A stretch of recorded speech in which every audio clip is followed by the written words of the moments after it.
Hello everyone. Am I audible? Yes, sir, you are audible. Thank you for confirming. Okay, so uh, today is the first session for previous term question paper discussion. Okay, and today we will be going through the May 24 and May 23 and term PYQ. Okay, so uh,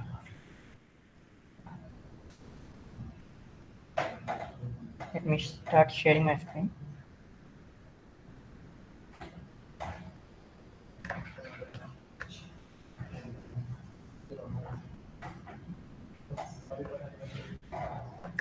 So I combined the question from both of the question paper in one and only kept the one which I find it necessary and which we have not seen before or those are not repeated. Okay.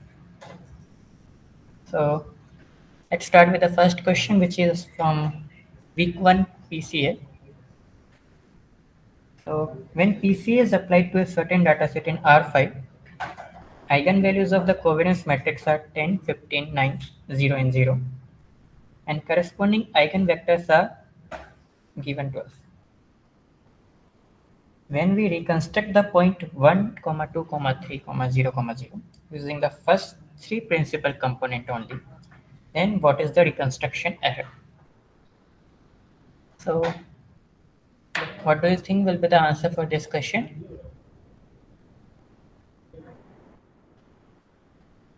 Now, first of all, before going through the answer, how do you compute the reconstruction error?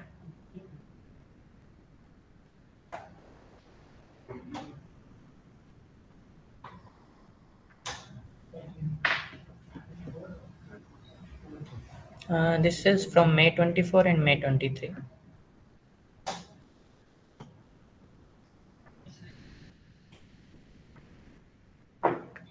Okay. So anybody knows how to solve this question?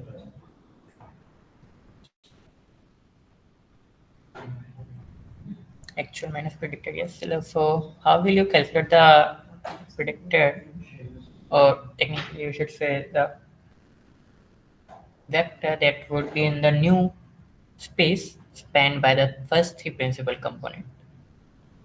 How do you calculate that vector?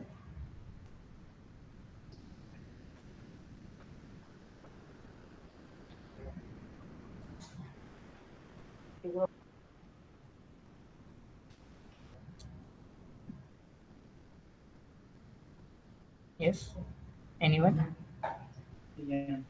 Sir, W1 transpose X, W2 transpose X, and W3 transpose X. Good.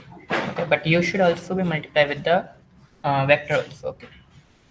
Now, just one question that I will ask from here, that can anybody, without calculating the projected vector and then finding the norm difference between the original and the projected vector, without doing all this calculation, can we directly find the solution for this question?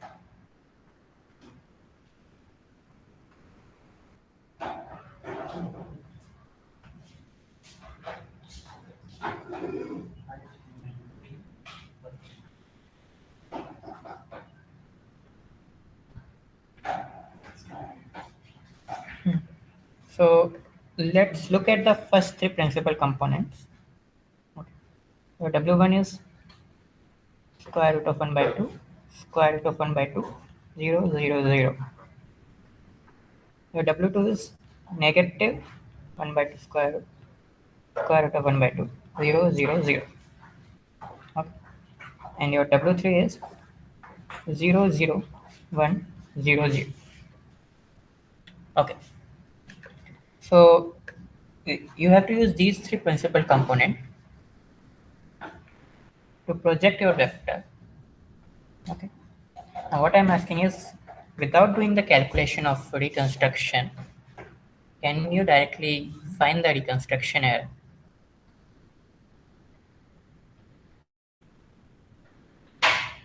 Not add them. Look at your data points, the data point for which you want to calculate the reconstruction error. and look at the first three principal components. How the space spanned by these three vectors will look like. What will be the dimension for that?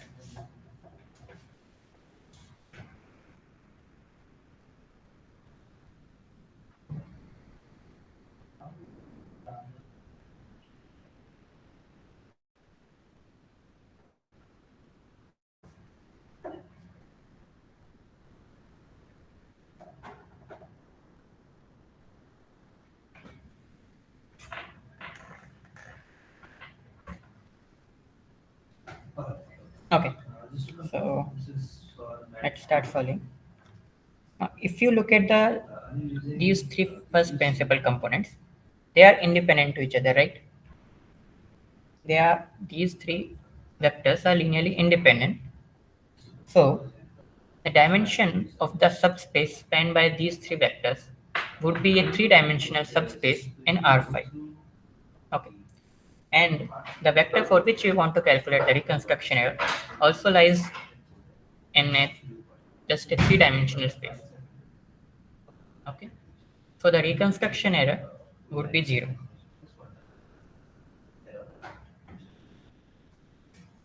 Anybody has any doubt in this? Sir, please repeat. Okay. So first of all, do you all agree that these three vectors are linearly independent, right?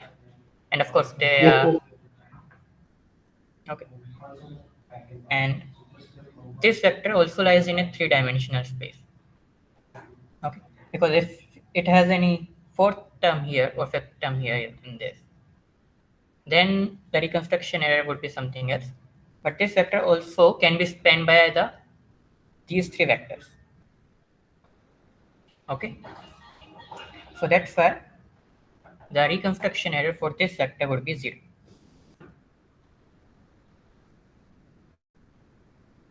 Okay.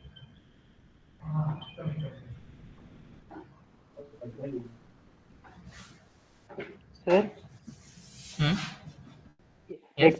let's say we have to calculate the reconstruction error. So first we will project this data point into W1, W2, W3. So for 3. that we will create a a a, a let's say matrix of n cross 1. Yes, means three rows and one columns in which we'll do W1 transpose X, Okay. means the data point, and then we'll subtract the data point to this matrix. Am I right, sir? Yeah, and you have to find the norm of the subtracted vector. Okay, that would be your Okay, okay, reconstruction.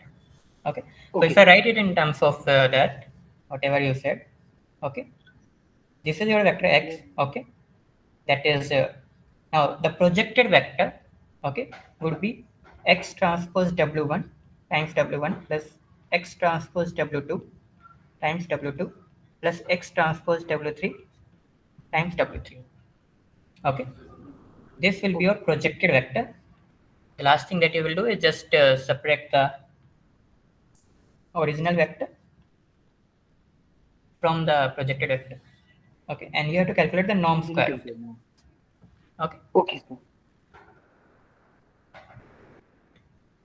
so the calculation part you can do. Okay, main thing is here that for this question you don't need to do this calculation.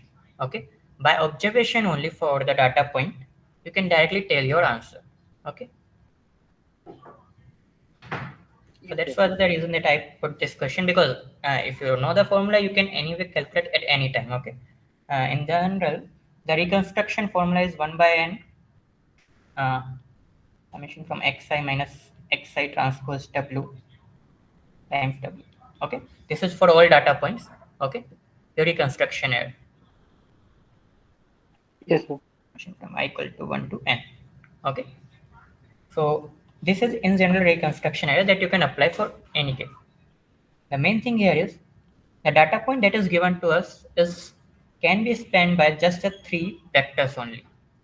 Okay, so to calculate the reconstruction error for this data point, you don't need to do all the lengthy calculation here. At first, take a dot product of this vector with each of the principal component, then multiply that the scalar product that you will get with each of these vectors, and then sum them up, then subtract the vector, then find the norm of that. Okay. Instead, just by observation, you can directly calculate the reconstruction error. So Okay. suppose that if the principal components are not given in are not linearly independent, then what we will First do? of all, uh, I guess you have forgotten one thing, that the principal components are linearly independent because they are orthogonal to each other always.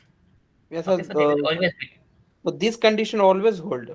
That what we Yeah, know. principal components are orthogonal to each other, right? And two orthogonal vectors are always linearly independent. A set of orthogonal vectors are always linearly independent. And suppose that in the data point that is given in the question, Hmm. uh, it is 1 2 3 0 0. If it is 1 2 3 something 4 5, then what we will do? Yeah. Yeah, then you have to do the calculation part. Okay, for that is different. Okay, Okay. but uh, one thing you can tell, okay, that most of the time, don't just read the question, start solving using the formula and everything.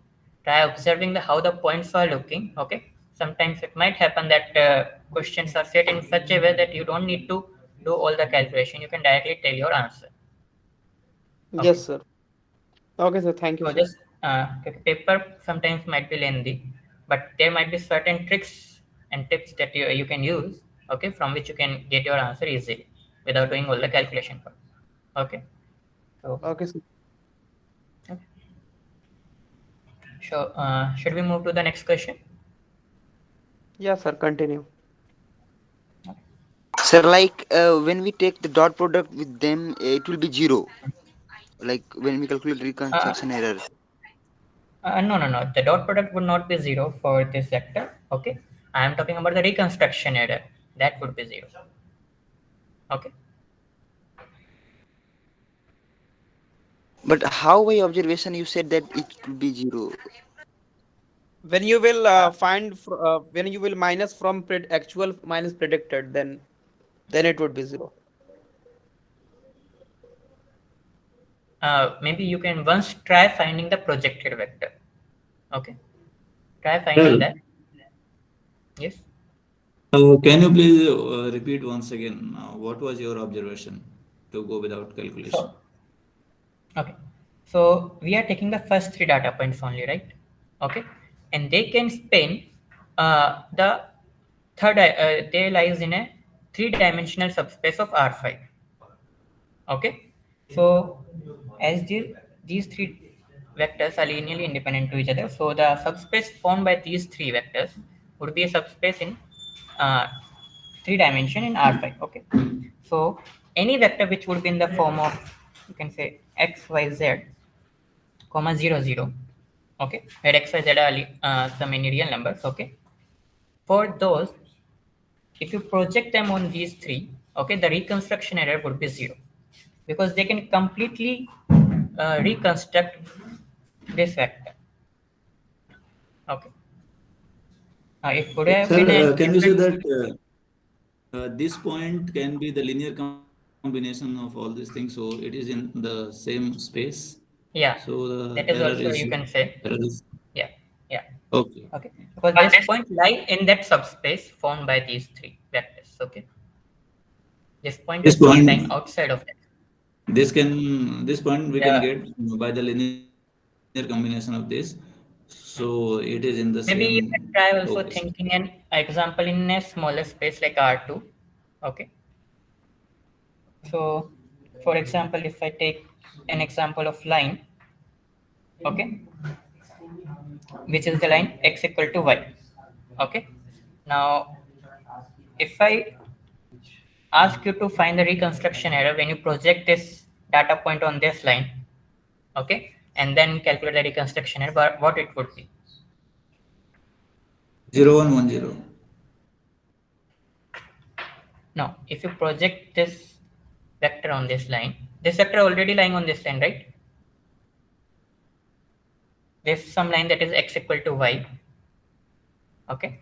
then the vector 1 comma 1 is already lying on this line, right?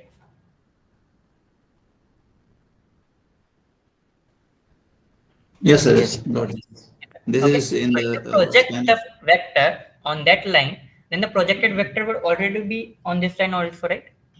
Because the vector is already lying in that line. Correct?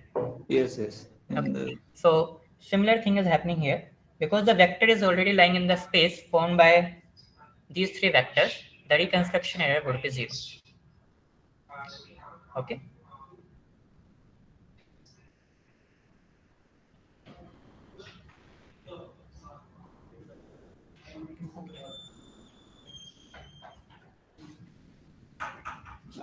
So the next question is on Bayesian estimation.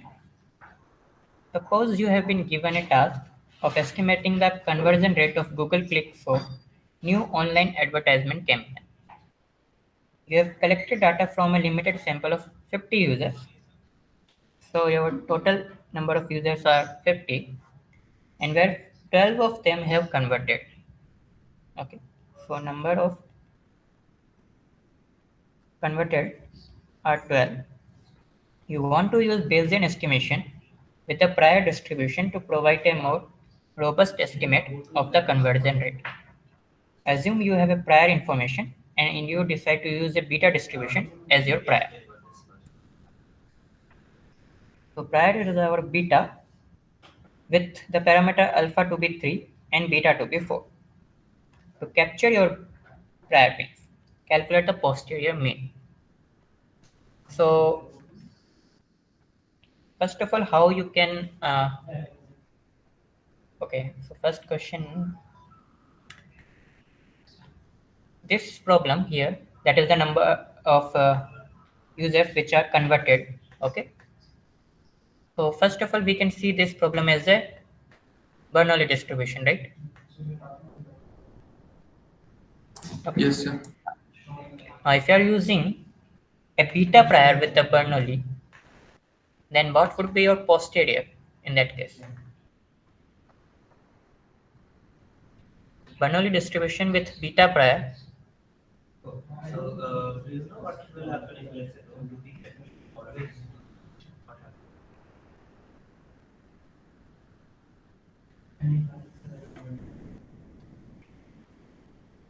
Yeah.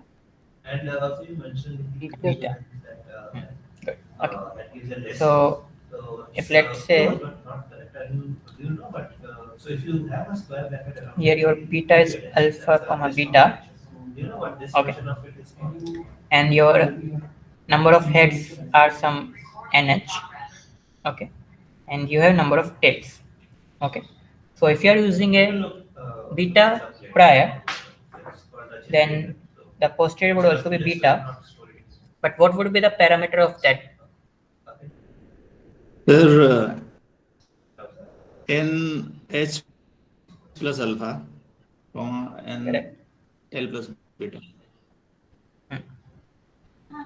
Okay. Now, how you calculate the posterior mean? Sir, beta by alpha plus beta. Alpha by Okay, alpha beta plus by beta. alpha plus beta or alpha by alpha plus beta? No, alpha by alpha plus beta, sir. Okay, correct. Okay, this is the correct one. Okay. Now, let's try calculating it. What would be the answer? 0.215. Okay, 0.215. So it would be, Can you explain what the at page changed does? we have considered this as our NH. Okay, it would be 12 plus 3 divided by 50 plus 7, that is 15 by 57. Okay, Sir, it would be 14 by 65, I think.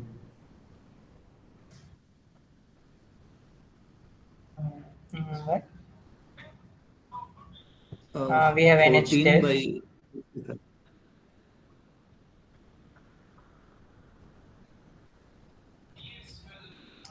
Our number of converted is 12, right? And alpha is 3.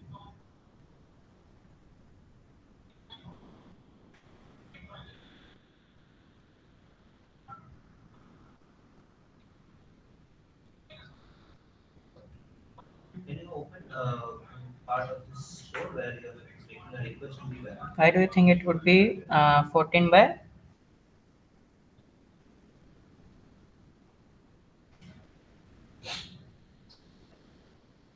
41.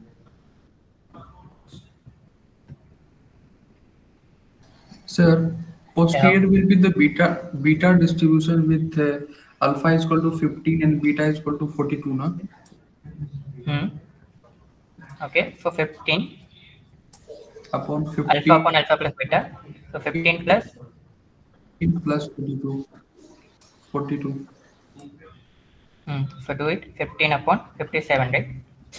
That's what I have written here. Yes, sir. Sir, we need to subtract alpha minus 1 on that one. Okay. So what is the answer, sir? Hmm? What is answers? Answer is 0.26 and it lies between the range 0.2 to 0.4. Yes, sir. From this we will get 0.26. 15 upon 57. Yeah.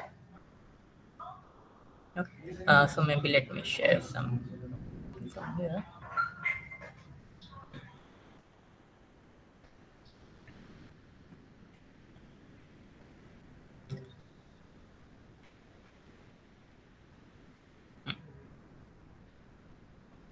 Okay. So this was from Bernoulli, where if you have nh is your number of head, nt is your number of tail, then if you are using prior as beta, then your posterior would be beta prior with alpha plus nh and beta plus nt. Okay, so this would be your posterior. Okay,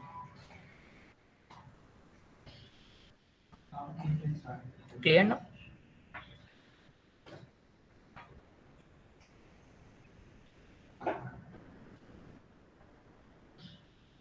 Any doubt from you?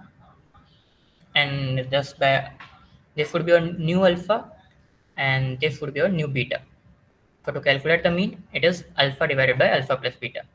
Okay, so alpha plus nh divided by alpha plus nh plus beta plus nh. So this nh and nt would become just the n. So it's technically in the numerator you can in the denominator you can write it as alpha plus beta plus n. Okay.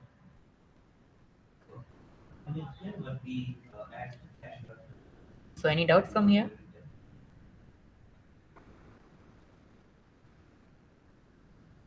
Yeah, I hope it is clear. Sir, please tell the answer once.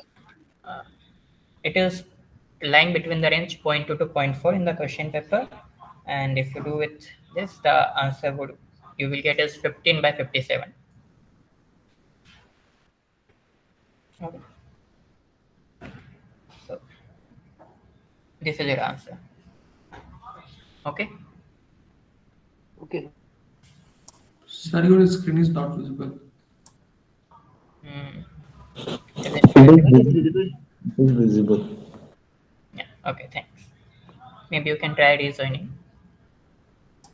So Yes, should sir. we move on to the next question? Yes, sir. Move. We have like around 35 questions, so I will go a little bit fast.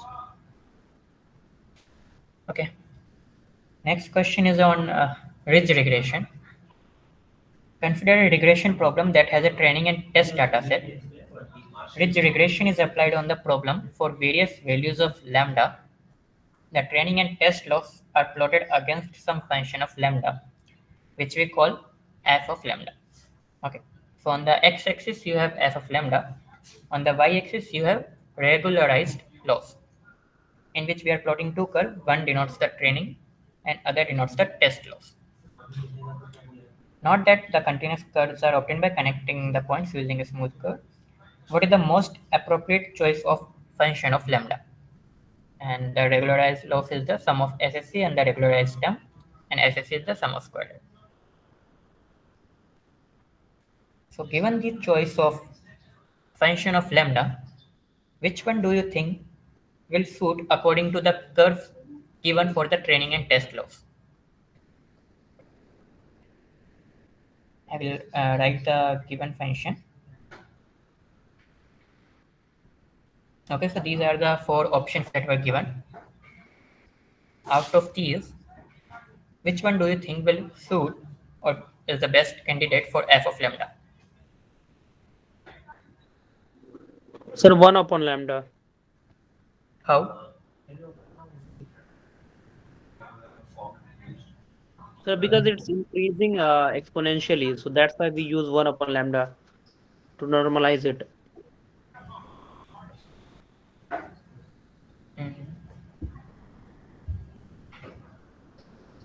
Can you please repeat once?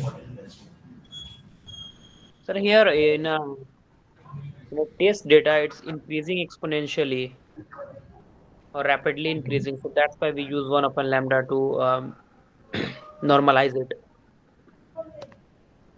Okay, that I will not say is the good definition how you define it here. Okay, so the way you can think of how it is defined here is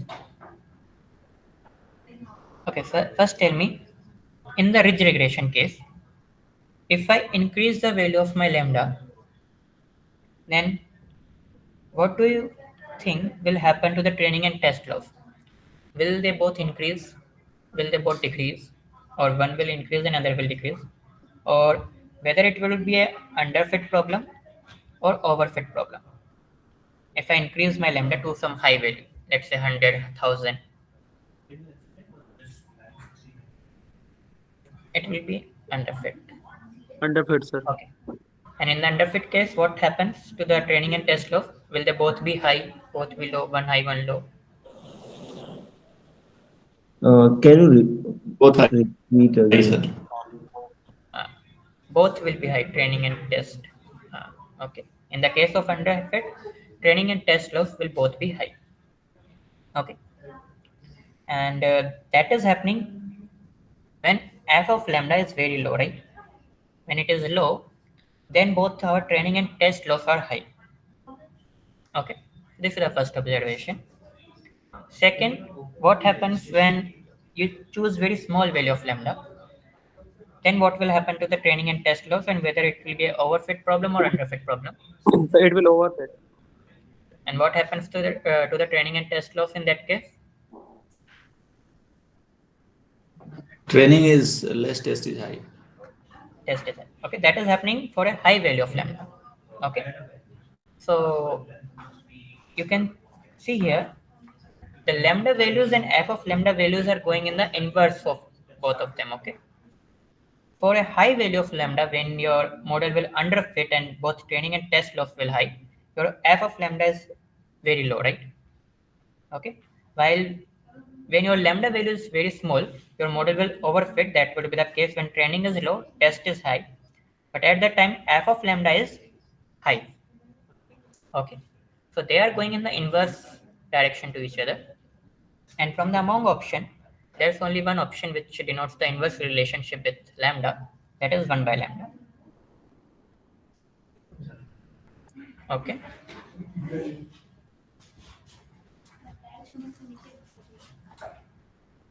anybody has any doubt in this question?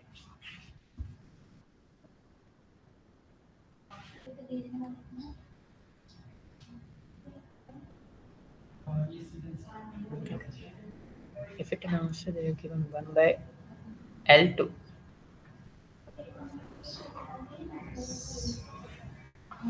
Yes, any doubt? 1 by lambda square. Okay. Then both will not be given, that 1 by lambda and 1 by lambda square. Okay. Both will not be given in the option. Okay. Only one will be given. Okay. So any more doubts from this? Okay, once more. You have to compare the relationship of the value of lambda with the training and test loss here. Okay.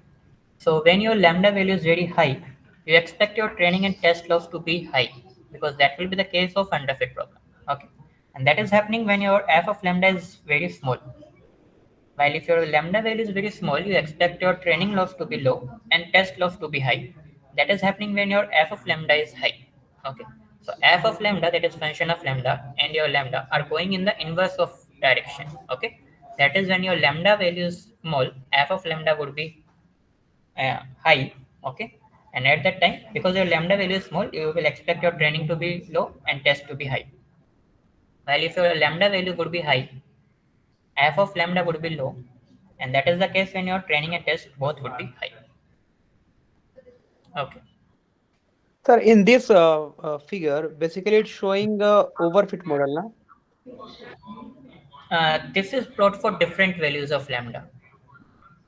Okay, because it is not for one particular lambda value. We are choosing some different values of lambda, and with all these values, we are plotting both training and test loss, and that has been connected in one. Okay. So Okay, it's sir. like given here that the continuous plots are obtained by connecting the points using a smooth curve. So it's not one particular choice of lambda we are using. We are choosing for a set of lambda values. Okay. And what do you think which would be the optimum value where you should take the optimum, or which lambda value you should decide here by looking at the figure? At the lowest point of the test. Yeah. Yeah. Okay. So around this. Okay. So let's move on to the next question. This is from week 8. Okay. You have been asked to build a classifier to categorize news article into two categories, technology and sports. You have collected a data set of 1,000 articles with 600 articles labeled as technology and 400 labeled as sports. You have analyzed the articles and collected statistics on the occurrence of two words, software and football. Okay. And below are the probabilities given to you that if the keyword software is present, okay, given it is a technology, if the keyword software is present, the probability is 0.45. Given it is a sports label mail, the software keyword is present, then it is a 0.05 probability, and similarly for all. You receive a new email containing both the software and the football keyword and want to classify it using naive Bayes. Use the naive Bayes formula to calculate the probability that the new email is classified as technology. In the hint they have given that assume that these are the only two possible words. Okay. That is, there are only two features. Okay.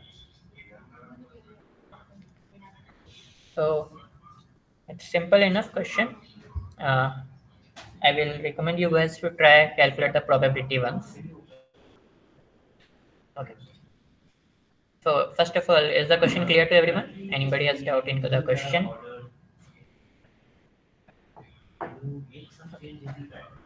You have to find the probability of new email is classified as technology. Okay. That is basically the probability that given that it contains the both the word software and football, so I will write them in the short S and F. You have to predict the probability of technology, not the P of T and P of S. That is already you can calculate from here. Okay, you have to calculate this probability that given that your email contain both the keyword software and football, yeah, software and football, the new email will be classified as technology. Okay, so this is the probability that you have to calculate. One small hint that I can give here is use Bayes theorem. Okay. Can you show above? Yeah, sure. Maybe I can write it here. Can you zoom out a bit? Yeah, sure. Zoom out. Oh, zoom out. Okay.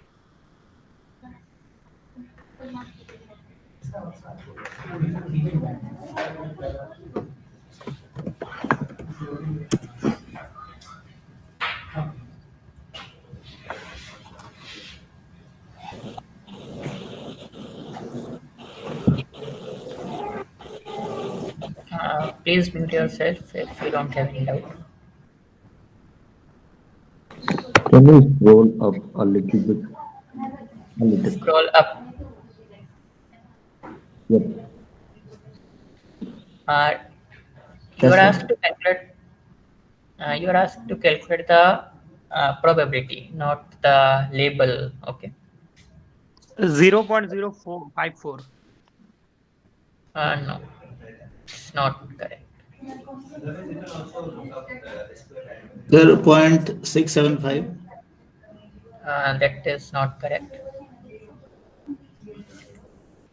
See, that's why I've written here that you have to use this. You have to find the probability of predicting your mail is technology, given that it contains both the keyword.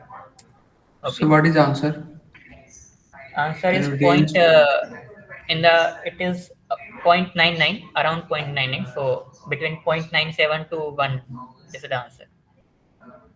Okay. So Here you not don't have to predict the, like what will be the label. You have to calculate the probability of predicting it as technology. can you please scroll Okay. up?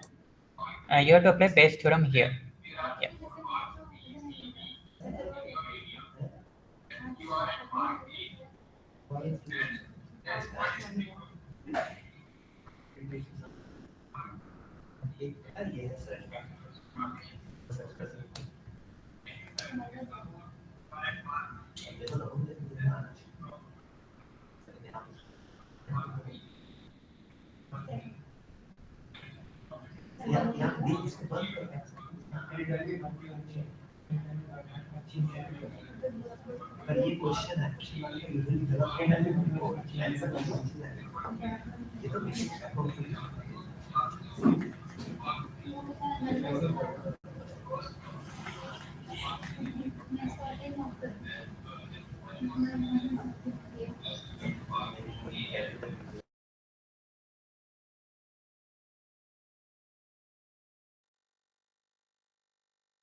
So let me simplify what you have to calculate. You have to calculate this probability, and using Bayes theorem, how you can write this probability, that if you have probability of B given here, how you write it using Bayes theorem, the equivalent form. Probability of A given B into probability of B upon Hmm? probability of A. Okay, and how you calculate the probability of it is basically sum over all the possible values, right? So if you Yes. write this probability, okay, using Bayes theorem, what it would be, that probability of that given it is a technology, it contains both the feature, multiply with the probability of technology divided by, and probability of it contains both that, so it will same as given t into probability of t plus probability of it contains both the feature. Now the second label, that was sports. Okay, multiplied with probability of sports. Correct. I hope this Bayes theorem part is clear.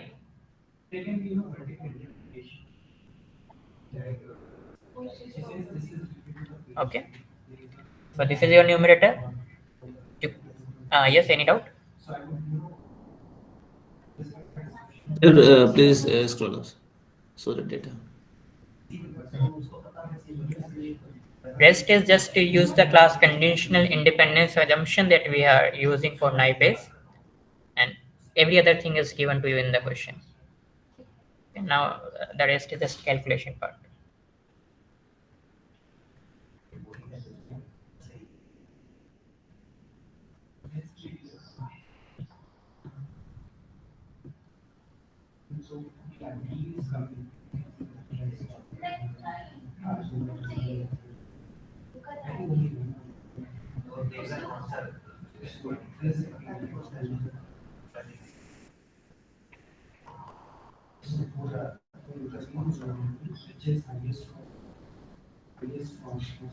So D is important from this perspective that if someone wants from these points, right, A, B, C, J, if anyone from these nodes want to visit a particular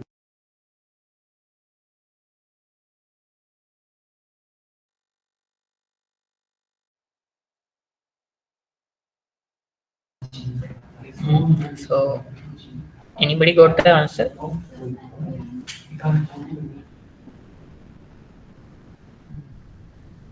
that can be considered as one of the factors. Yeah, 0.99 is the correct answer. So if we use class conditional independence, above explanation is okay.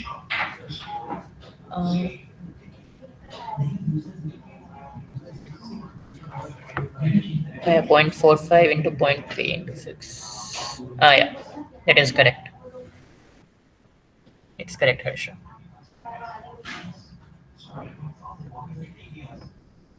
Okay. So using class conditional independence, this numerator you can write it as probability of it contains the keyword software given technology,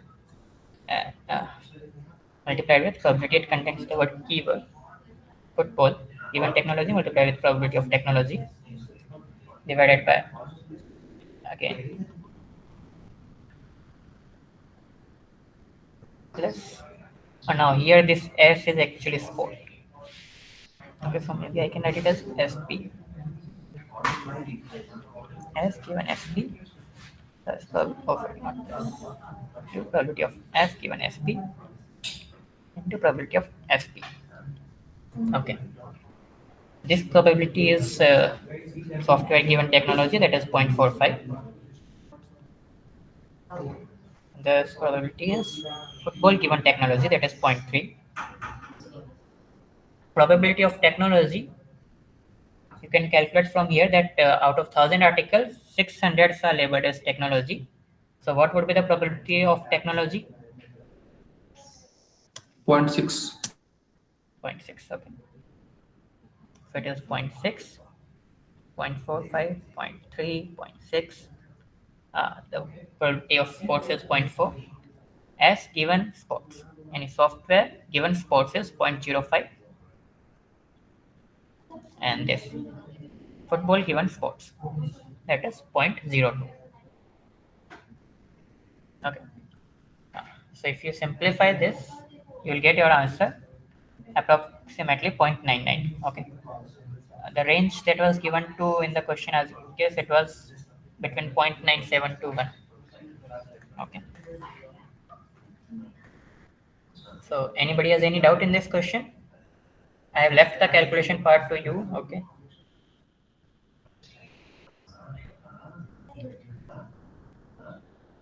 Sir, Okay. how you got 0.6, sir? Uh, The probability of technology. yes, sir. It is given that out of 1000 articles, 600 are Okay, sir. classified Okay, as got. technology. Okay. So let's move on to next question. This is from week 2, where you have to use the kernel properties to answer this question. At which of the following matrices cannot be expressed as k equal to x transpose x for some data matrix? Choose the most appropriate answer. Option C, sir. Why? Sir, it is not a positive semi-definite. Correct. Good. Okay. So Option C is a correct answer. Now, how you check whether a matrix is positive semi-definite or not? Determinant, sir. Yeah, determinant should be greater than equal to 0. Anything other than determinant? Yeah, eigenvalues would be greater than equal to Eigenvalues. 0. Okay, because they can be 0 because it is a positive semi-definite. If it would have been just positive definite, then it would be just it would be just positive. It would be just strictly greater than 0. Okay, but because semi-definite they are, so they can be zeros. Okay. So what is EV, sir? EV eigenvalues. Eigenvalues. Okay. And sir, one Eigenvalues. more condition, A should be greater than 0. Yeah, that is also okay. See, if eigenvalues are greater than equal to 0, that automatically will happen here from that. Okay. So should move on. Sir, 1 minute.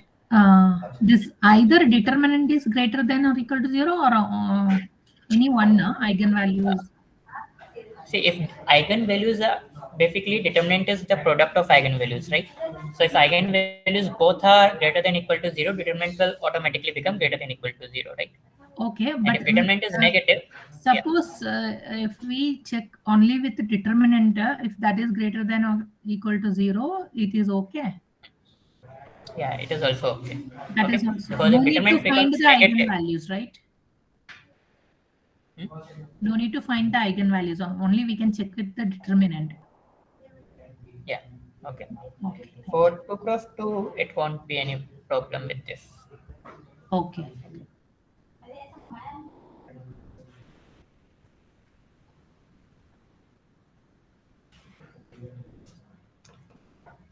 Okay, this question is from week 11, bagging and boosting. The question says match the characteristics given below with the appropriate ensemble techniques. So, can anybody is willing to explain what is mean by ensemble techniques?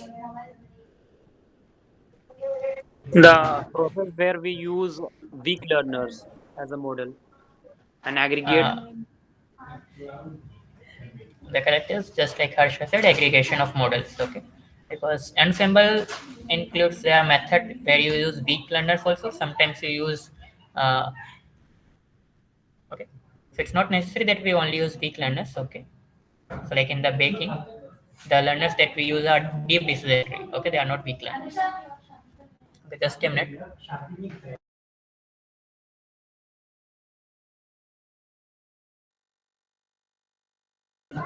So how you what is about bagging? How you do bagging?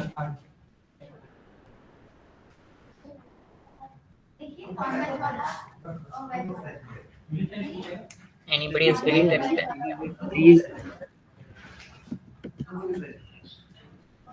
Yes. sir, give Parallel. in deep Bag. detail, please. Okay. Harsha, your definition is almost correct. One thing is in the normal bagging, we don't use subset of features. Okay, subset of features is used when you are using a random forest. Okay, so in the simple bagging, we don't necessarily use subset of features. Okay. So what is doing in bagging is you divide your data set, okay, entire data set into some different packs. Okay, so let's say this is b1, b2, b3, b4. Okay, you can divide it in any number of packs you want. Okay, then you will train deep decision tree in each of these packs. Okay, considering that this is your data set. Okay. Now one thing that these data sets for these packs are created by randomly sampling with replacement from your data point data set. Okay, so let's say if your D contains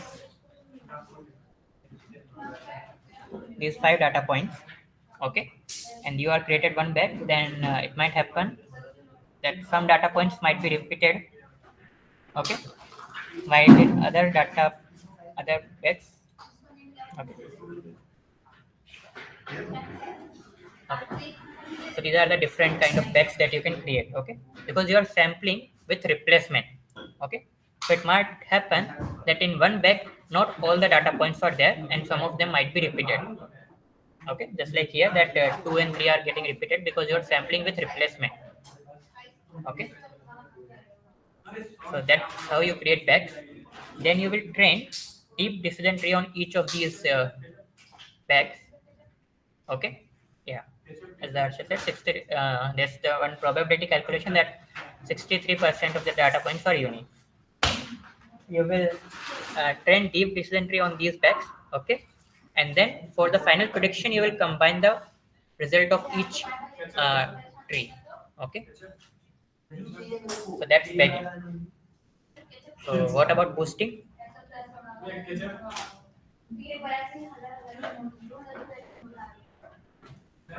Okay, sequential one thing.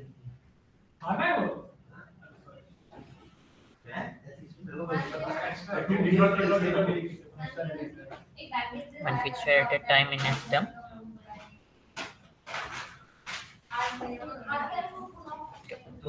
Okay, so boosting is improved over here. Good. Okay. So in boosting, we start with decision stump. Okay, decision stump is a decision tree in which there's only one split. Just this. Okay, only one split. So these are called weak learners. Okay. So in boosting, it is done iteratively. Okay, in each iteration. So let's say in the first iteration, you will assign your data points to equal weightage. Okay, then you will train decision stump. Then based on the classification made by the decision stump, this decision stump would made some errors. Okay, so the errors are boosted by some quantity that is, let's say if d ti, this denotes the weightage of a data point. Okay, initially. Then if this data point is predicted incorrectly, then you will increase the weight of this data point with e power alpha, where alpha is half ln 1 minus error by error, where this error is produced by the trained decision stuff. Okay, and if this data point is correctly classified, then you will decrease its weight by e power negative alpha. Okay, so the new weight would become d I, where t here basically the iteration number and I denotes the weight of the ith data point in the t iteration. Okay, so this is in short I am telling about boosting. Okay, so now based on that, can you match these options? Your option A is correct, sir. Okay, bagging, the main important points are bagging is done parallelly because you will divide your dataset into some bags. Okay, and you can independently train your models on each of the bags, so you can parallelly done your work. While boosting we have to do iteratively because the errors of the previous classifier are boosted and then they are using for training the next. Okay, so boosting is done sequentially. Okay, while in bagging you use deep decision tree. For boosting you use decision stump. Okay, any doubt in this, anyone?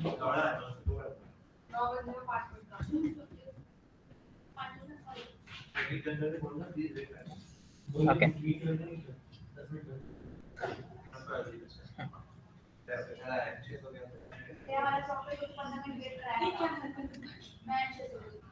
the next question. Consider the following dataset with two features. Which of the following property does the solution W satisfy that fits the linear regression model y equal to W transpose X?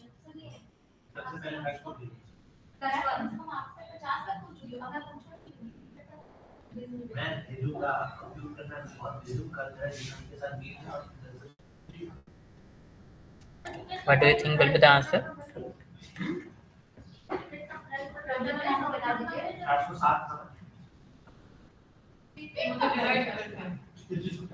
You have to fit a linear regression model on the given data set And from the option, which do you think will best fit here?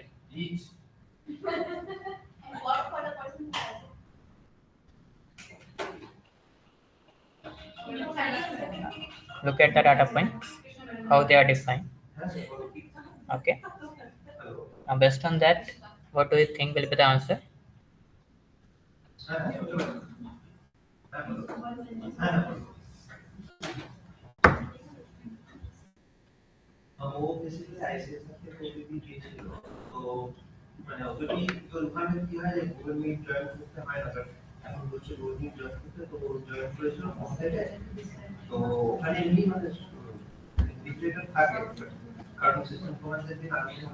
Okay. Anybody got the answer? Option A, why? Why first one? Uh, Yes. Outputs are same. Inside are Sorry, I'm not able to hear you properly. Can you repeat? inside are same. Okay. Data points So, are same. yeah. So if you look at the feature 1 and feature 2 in each of the data points, they are same. Okay. So the best linear regression model would be that only. Okay. Where u1 is equal to u2. Okay. So it will be basically same like. Okay.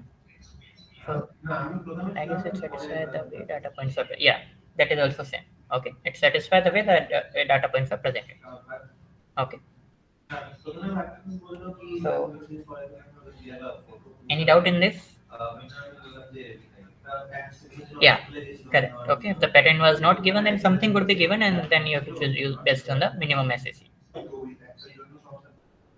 Okay. So maybe it might happen that some W's were given in the option, and of course, whichever will give you the minimum.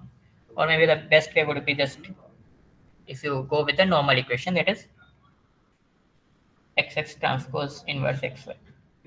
Okay. So any doubt from this question?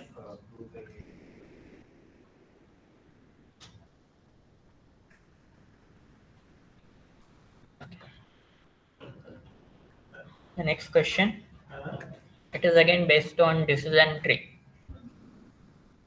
Okay. Suppose you are working as a data scientist for a company that sells different type of phones.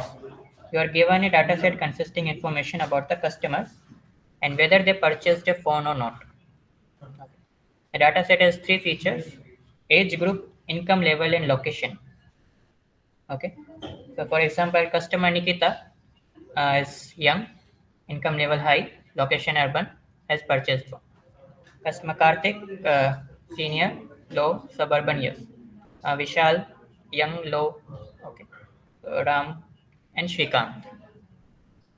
We want to build a decision tree to predict whether a customer will purchase a phone or not based on these features. So calculate the information gain for the age group feature and for the income level feature. Okay.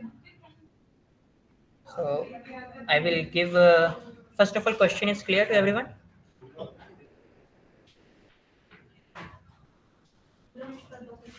You have to calculate the information gain. Okay, first with age group feature and the next with income level feature. Okay. uh, the label is whether they have predicted whether they have purchased the phone or not. Okay, these are your customers. Okay, so I will give some like 5-6 minutes and try calculating it. Okay.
Yeah, it is correct. The answer that you have given is correct.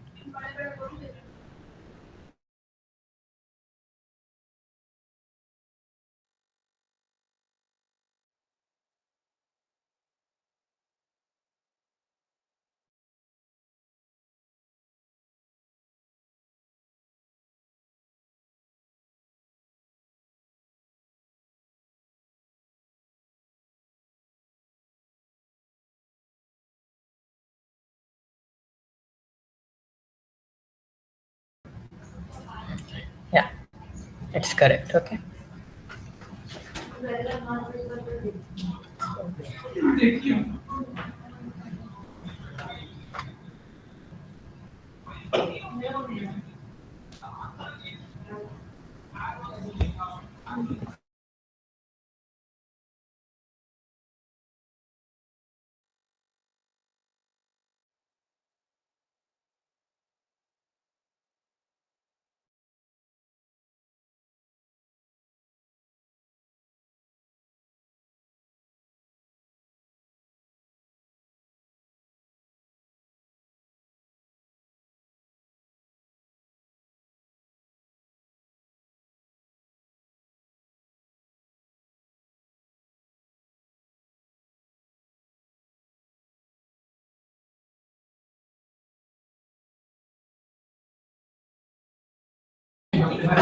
So anybody is facing any difficulty in this?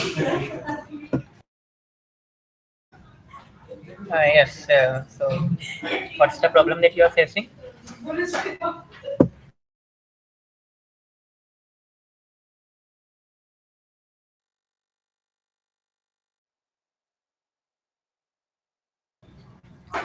Yes, issue. Any doubt?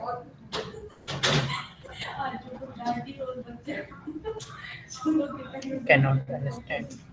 Okay. See, you are training decision tree model on this given data set. Okay. Your you can say the reference for the customers are these names. Okay, Nikita, Karthik, Vishal, Ram, Shrikant. Okay, you have three features: age group, income, and location. Okay. Now you want to build a decision tree on this. Okay. Now the first thing, the information gained for the age group. Okay. So in if it has been a numerical question, okay, what you will do, you will ask the question in the form of your feature values less than some threshold. Okay, then it will go to into the left child or else right child, right? And whichever will give the maximum information, that is yours. Okay. Now in the age group, okay, given there are these two features, what do you think is the possible question that you can come up with here for this age group feature? What is the question that you can ask to split the node? Sure, either they can buy a phone or they can't buy a phone. No. For the feature, only the age group feature. Just look at that. Okay. Sure, either it can be a young or a senior person. Senior, yeah, right? Okay. So your question would be, let's say, is it a young or is it a senior? Same thing. Okay. And let's say you can divide it, like if it is a young, then it is going into the left child. If it is senior, then it will go into the right child. You can do the opposite also. It will not affect your final answer. Okay. Okay, Till sir, now, is but it clear? yes, sir. Yeah. Any doubt? Sir, even we like part where I was getting confused was uh, if we need to divide the young furthermore on the basis of the who purchase phones or not. No. That you cannot divide it more. Okay. So the decision tree would be just that only. Okay. Only one split you can make here. Okay. And that would be just your decision tree, that whether it is a young or senior. Okay. Then as there are three young, okay, Nikita, Vishal, and Shrikant, okay, they would go into, let's say, left child, and there are two seniors, so that would go into the right child. Okay. Yes. Now, correspondingly, see the label of them. Okay, whether they have purchased the phone or not. From that, you can get the proportion, right? the proportion for which from which you can calculate the entropy. Sir, can you explain the proportion part again? Okay, so like in the left child, the first Nikita, Vishal and Shrikant will go, right? Yes. Because they are young. And Nikita has purchased phone, Vishal has not purchased phone, Shrikant has not purchased phone, right? Yes. Okay. So in this node, there are two no and one yes. Okay, okay. Okay. So this is your proportion. That you can say for yes it is like 1 by 3, for no it is 2 by 3.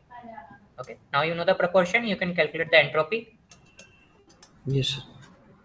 Okay. And from entropy you can similarly calculate the uh, information gain.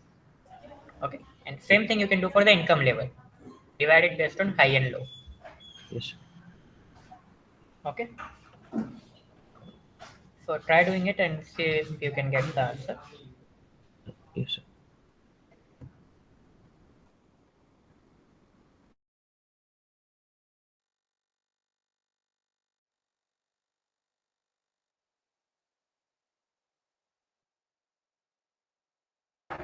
Just give me 2 minutes, okay? I will be back.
Okay.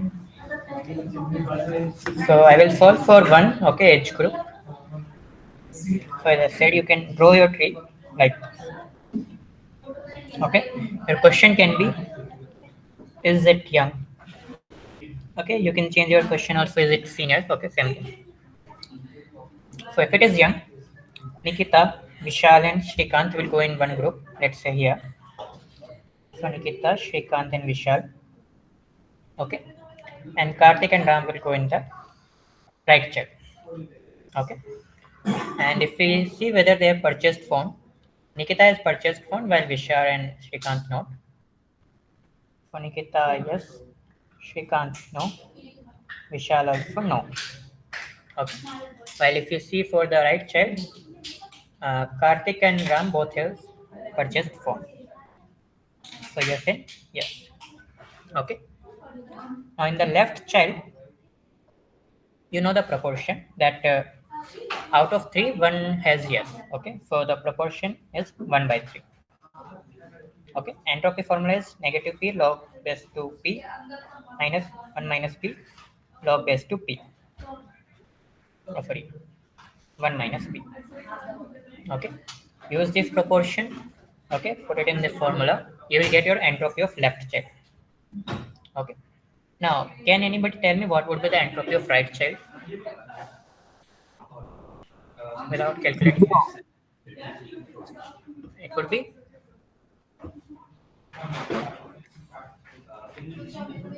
sorry, can you speak louder?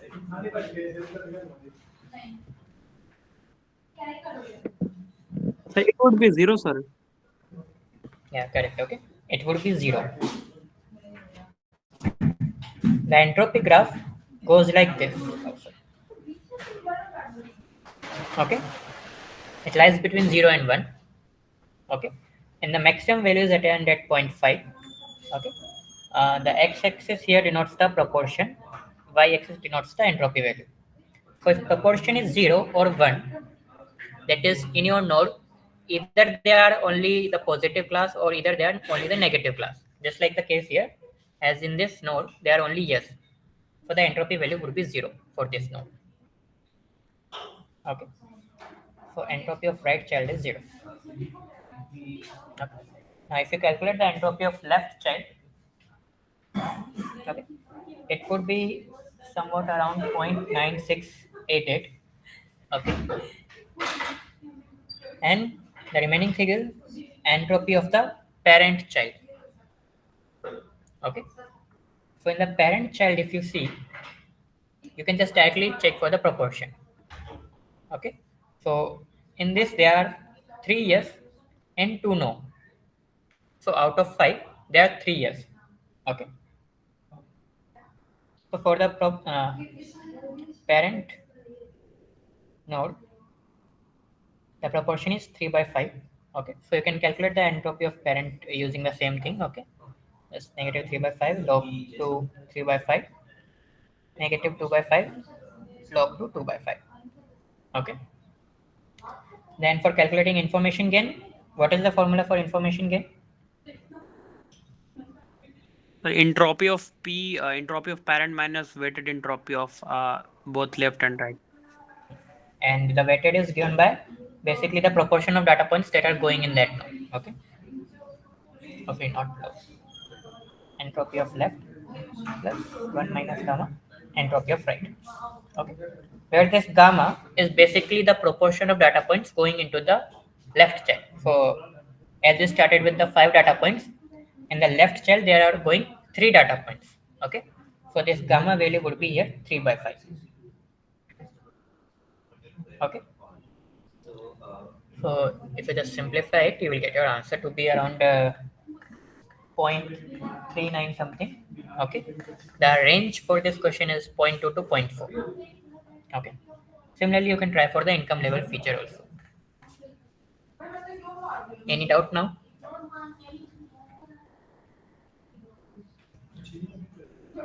Okay, good.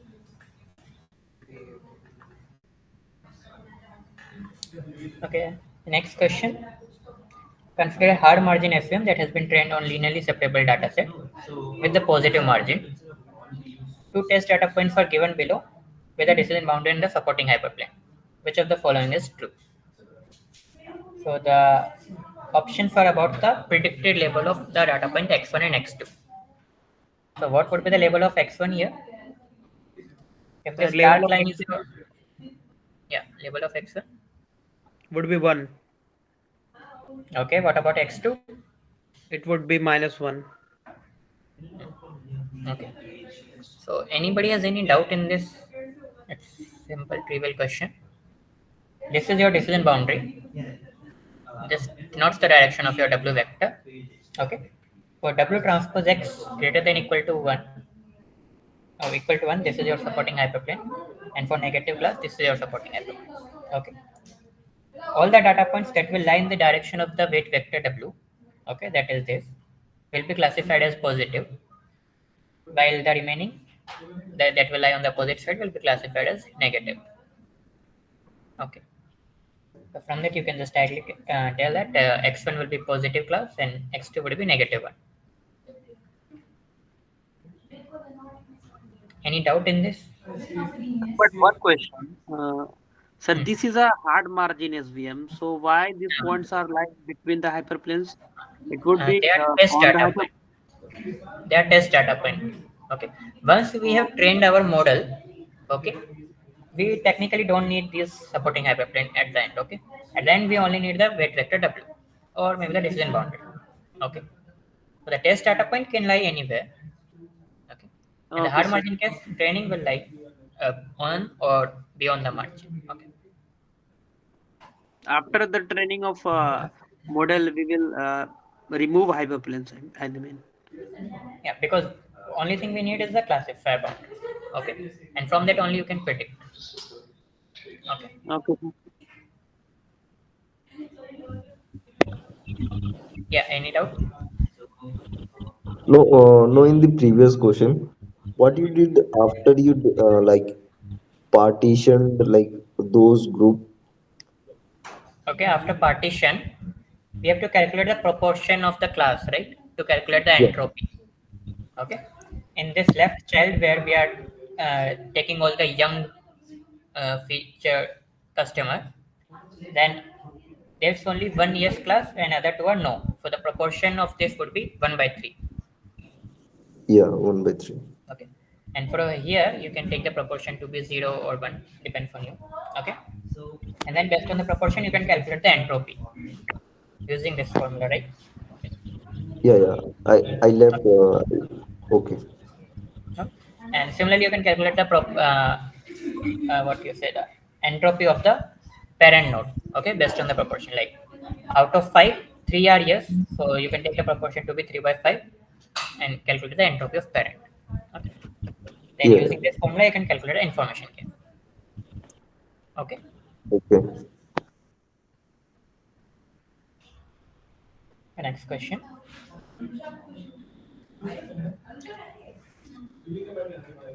That assuming that in the constant version of the ridge regression optimization problem, following are the weight vector to be considered along with the MSE produced by each. So three weight vectors are given with their MSE. In ridge regression, we want to find W that minimize MSE plus norm W square. So according to the given data, which of the above weight vectors will be selected as the solution for ridge regression?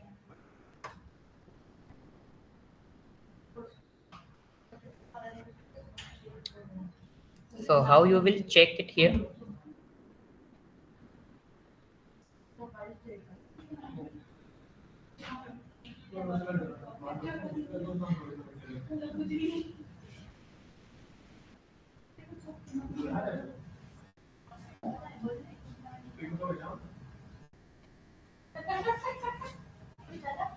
Anybody is willing to tell how we are going to solve this question? Yes, sir. We'll calculate the values using the given W's and MSN. Whichever is lower will be taken. W1. Which value you will be calculating? MSE. MSA. MSE plus norm. No, no, MSE plus norm of W square. This. MS is already given. So Yes. only thing you have MSE and these things are given. This has to be calculated, and whichever norm is W lower, square. that has to be calculated. So what would be the norm square of W1?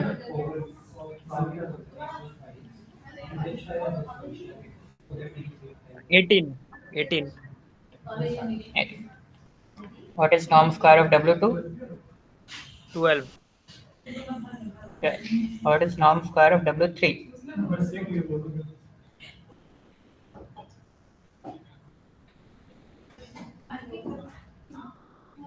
30. 30. 30. Okay. So MSC plus this, how much it is?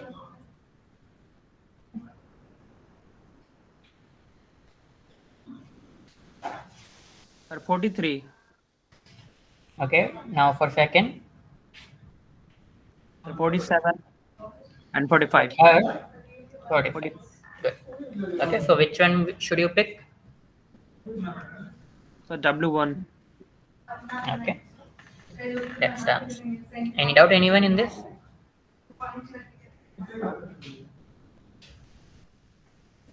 Okay.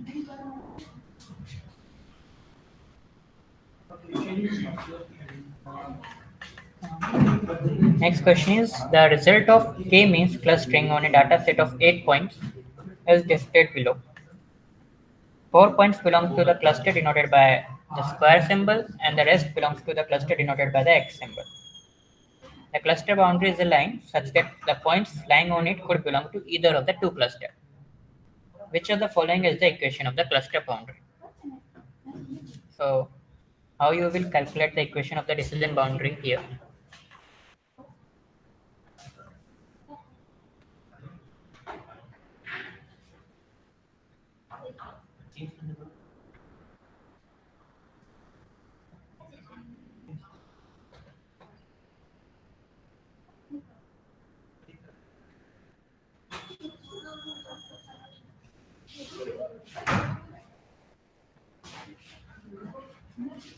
I am not able to understand what you are trying to say.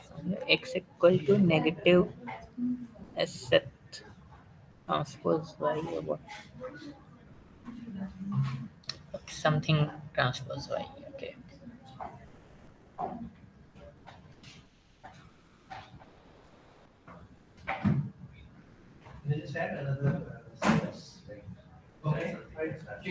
Okay, so I want the process how you will go.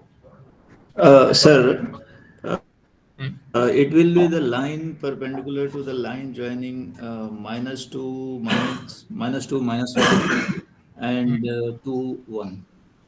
Okay, why specifically these 2 points? What are they? Because these are the centers of Of the this cluster. Okay, so mean they of are the base center. cluster. They are the cluster centroid. Okay, so the cluster boundary, how it is defined, it is the perpendicular bisector of the line joining the cluster of of the centroid of two clusters. Okay, so that line you have to find. Option C So is the the answer, sir. centroid of this cluster, no, it is wrong. Okay. This is the first cluster and centroid, and this is the second cluster centroid. Okay, so this is the line joining it, and you have to find a line which is the perpendicular bisector of this line. Okay, try calculating it. B is wrong.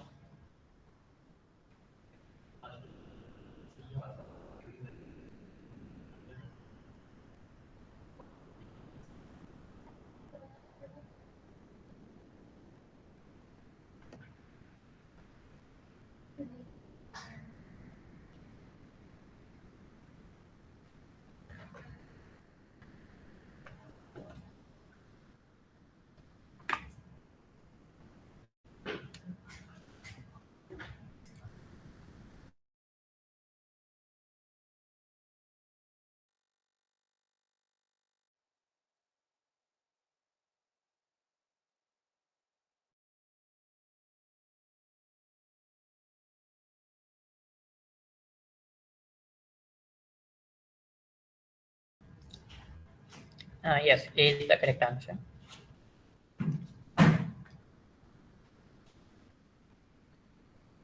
Okay.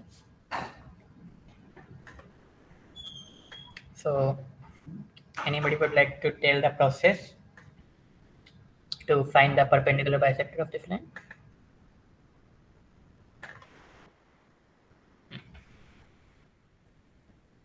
Right. Okay. So to calculate that, that few things that you should know from your maths fund course, that if two lines are perpendicular, okay, let's say L1 and L2, the slope of, let's say, line L1 is M1 and L2 is M2. Okay, if they are perpendicular to each other, then M1 dot M2 is 1, negative 1. Okay. So in this relation, using this relationship, first of all, you can find this line, right? The line joining these two clusters, because you have 2 points. So using the 2 point form of a line, okay, you can find this line and the slope. Then using this property,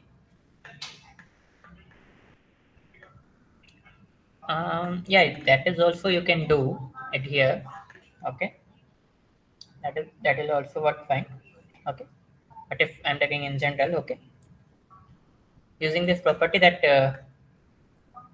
the slope of a line, okay, and the slope of the perpendicular line is nothing but the negative reciprocal of the slope of the line.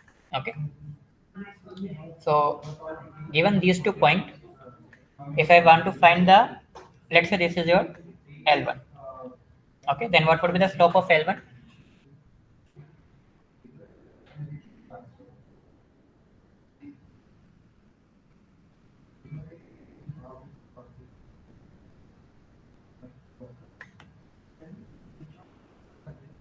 Two, sir.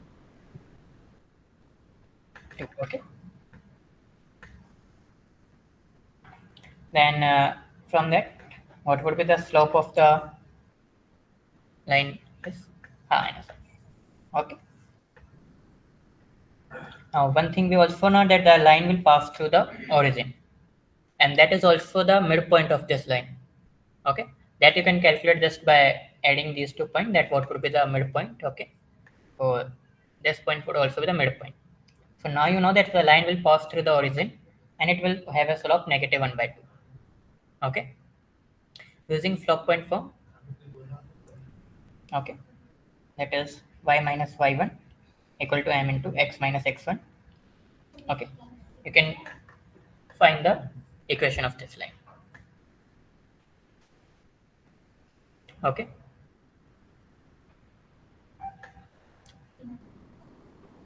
anybody has any doubt in this?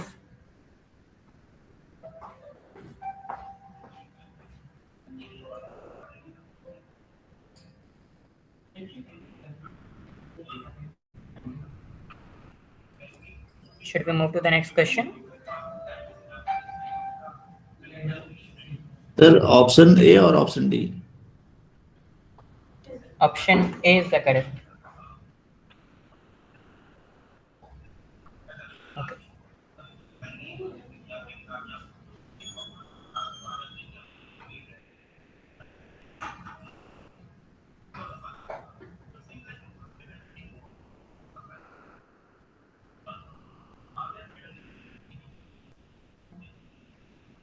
Just 1 minute.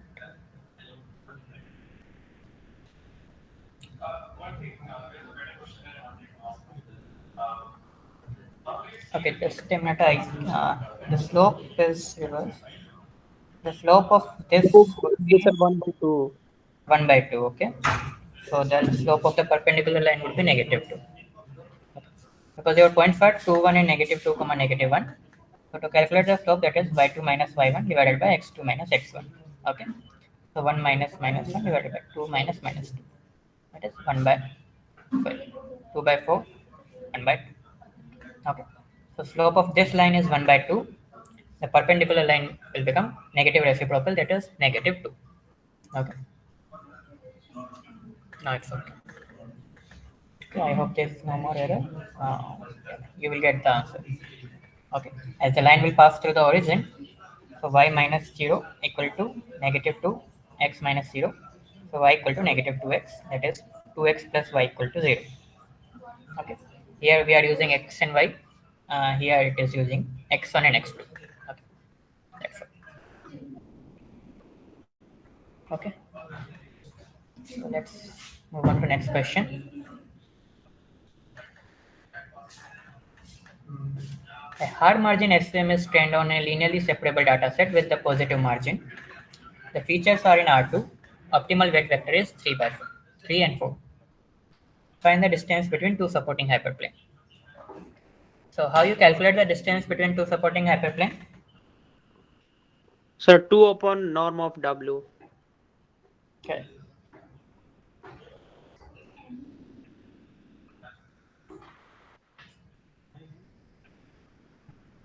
Then is 2 upon norm of W. So what would 0.4 be the is answer? 0.4. Correct. Okay. Any doubt in this? Just remember this for me. Okay.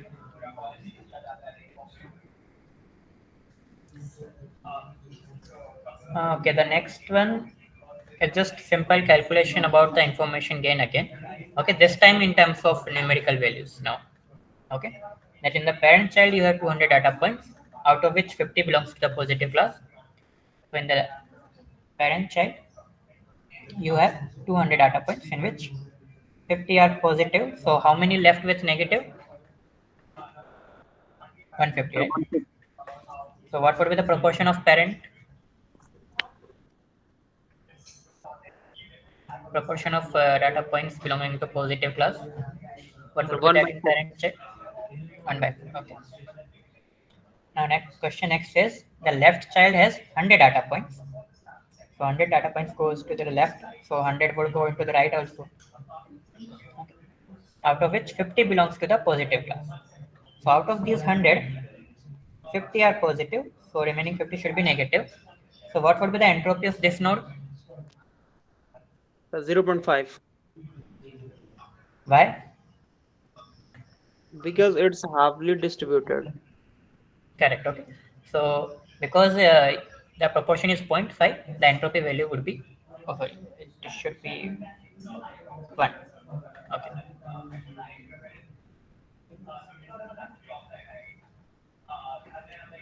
Now, what would be the entropy of right child then? Zero. Why? Because there is no any positive points lies in left child. Yeah, I mean because right child. in the initially we had only 50 positive, and all of the 50 positive went into left child. When the right child, there's only negative. So the entropy of right is 0. And you know the proportion of data points in the parent node. From that, you can calculate the entropy of the parent node. So, and then just using the above formula, you can calculate information gain. Any doubt?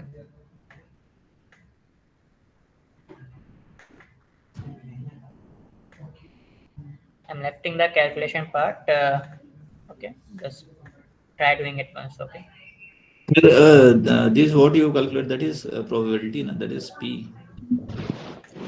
No, P is basically the proportion.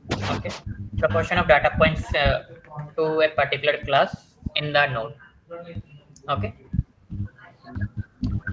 that is you have 200 data points. Okay, in the parent node, and out of the 200, 50 belongs to positive class. So proportion is 1/4. Okay. No, sir, at the child layer, Yeah. there it should be P left and P right. What you? This is your parent node. Uh,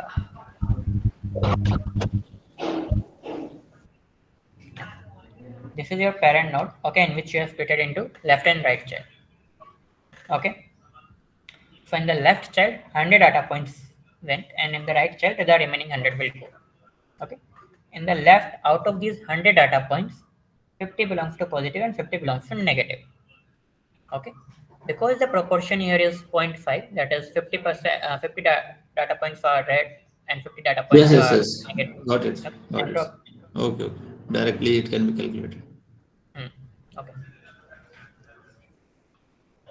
So I will believe that the calculation, remaining calculation part you can do. Okay.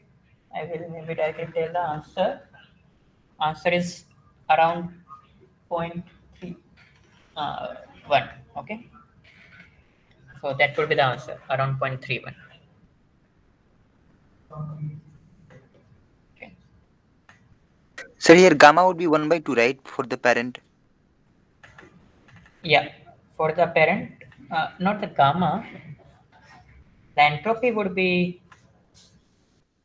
parent would be 0.81, if I remember. Okay. The entropy of the parent would be 0.81, and the gamma, that is the proportion of the data points going into the left and right child, it is 0.5, right? Because we had 200 data points and 100 going into the left child and 100 going into the right child. So the proportion of data points going into the left child is 100 by 200, that is 0.5. So gamma is 0.5, entropy of parent is around 0.81. Okay.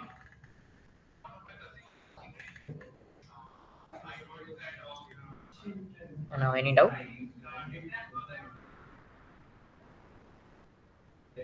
Clear set. Okay.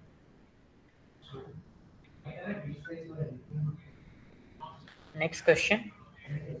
Again on the kernel part. That consider a function k, which is from Rd to Rd of Rd to R, a polynomial kernel of degree p.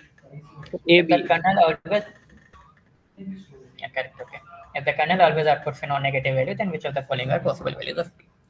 Now, first of all, how a polynomial kernel of degree p is defined?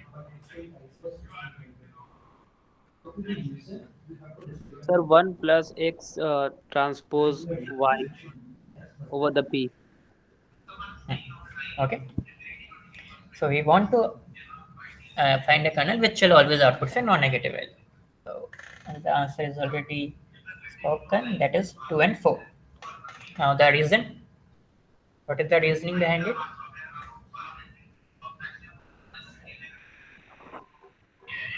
Sir, it's a even because we are squaring it, Yeah, squaring or basically the even degree. Okay. So even in the degree. even degree, of course, whatever be the output inside this 1 plus x transpose y, whether it is negative or positive, if it has a even degree power, then of course it will always be a non-negative quantity. Okay. But if it is a odd degree, it can be both negative or positive. Okay. Simple logic. Any doubt in this?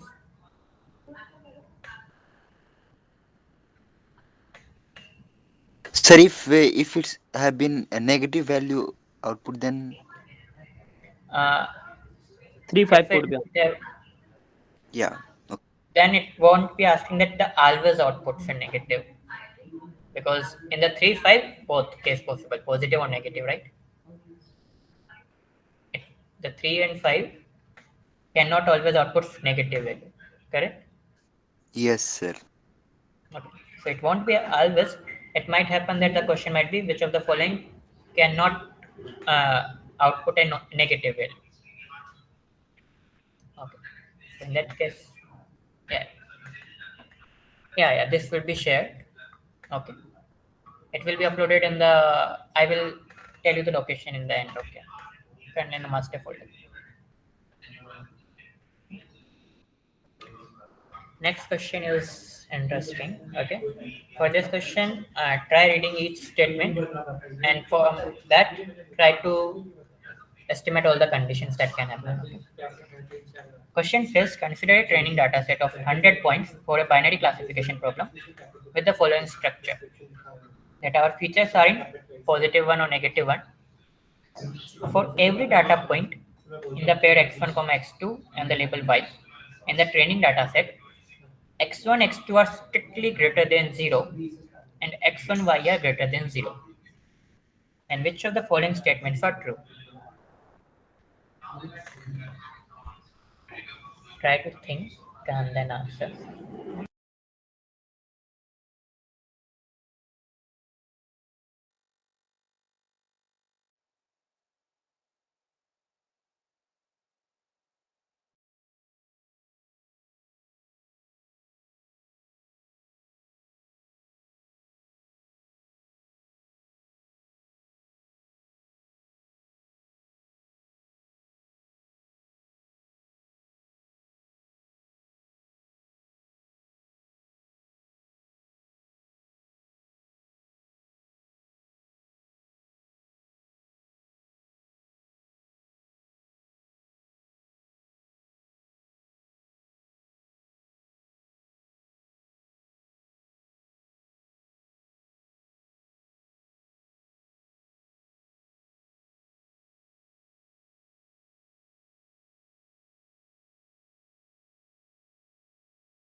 So anybody got the answer?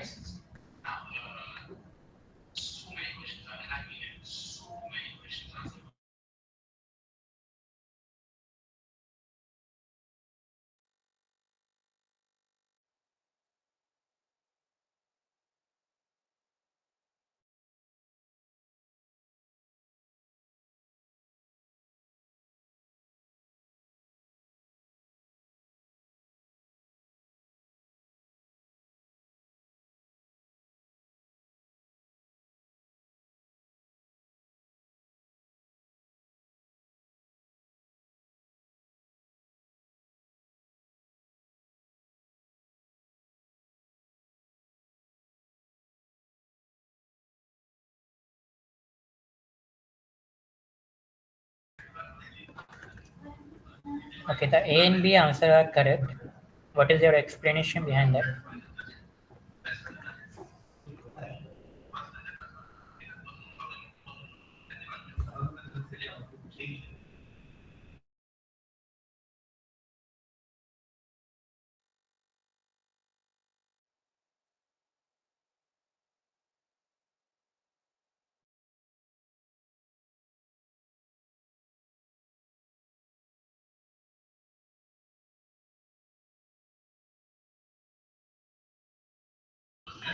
Maybe in text it would be hard. So anyway, yeah. Sir, Hmm. the data points are in first and third quadrant always. Okay, that is good observation. That would come from this condition. Okay, They are not lying on the axes, good. so they are linearly separable Okay. with the margin. Uh, okay, so they are linearly separable. Is this condition you have used anywhere?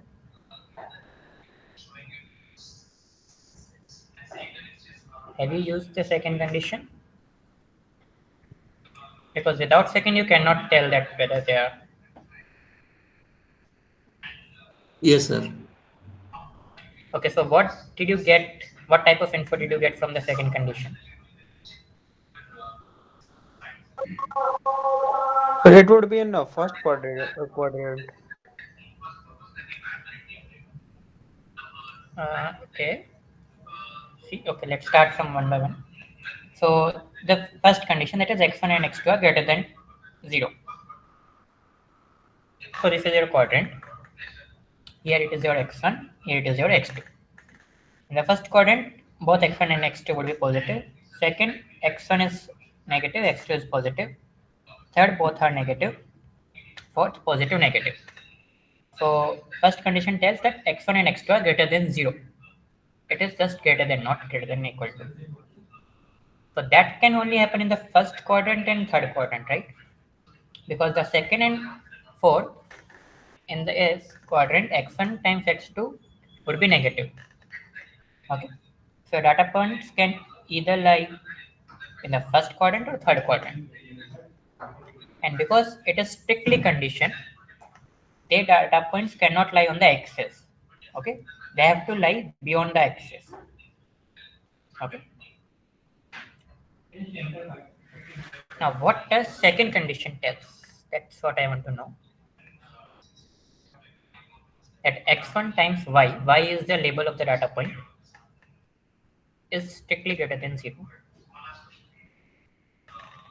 How it helps us deciding the position of a data? Yeah, This is correctly classifying the data points, sir. not in terms of correctly. What Harsha told in the chat, that consider that if you have a data point x1, x2, in which x1 is negative. Okay, x1 is negative. So if it is negative, it will lie in this quadrant, right? Okay. And if its y is positive, that is the label of this data point. Okay, and x1 times y cannot be uh, greater than 0, right? If let's say Sir, x1 is negative, yeah, if x1 is negative and y is negative, then only it y, is satisfying the condition. yeah, and that So is it the is third quadrant. classifying the, then it is classifying the data points correctly. We are not going into the classification part. What we are just trying to find is the position of the data point. So the observation that you made was correct, that if x1 is negative and the y is also negative, then the correct condition is satisfied. Okay.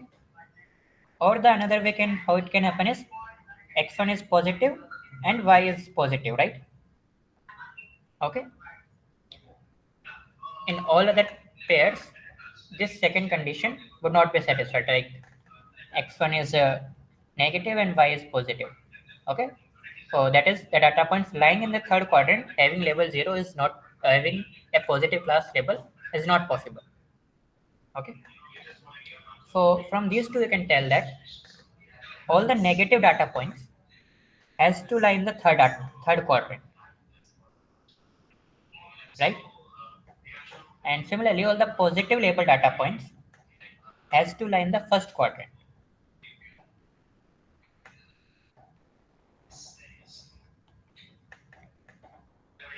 Any doubt from here?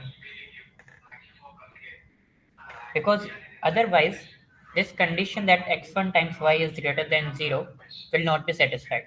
Because if label is positive for a data point, then the value of x1 should also be positive. That is, the data point should lie in the first quadrant.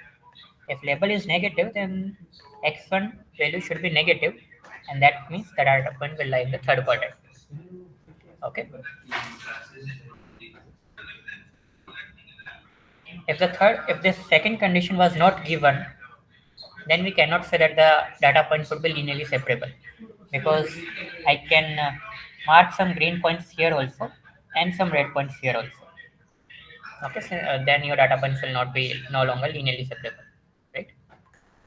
So because of second condition that tells us the separation of two classes clearly, we can tell that our data points are linearly separable with some positive margin. The positive margin because they will not lie on the axis, so there would be some margin for sure. Okay. And if it is positive, if it is linearly separable with positive margin, perceptron algorithm will surely terminate or converge. Okay, so that's why option A and B are correct. Any doubt?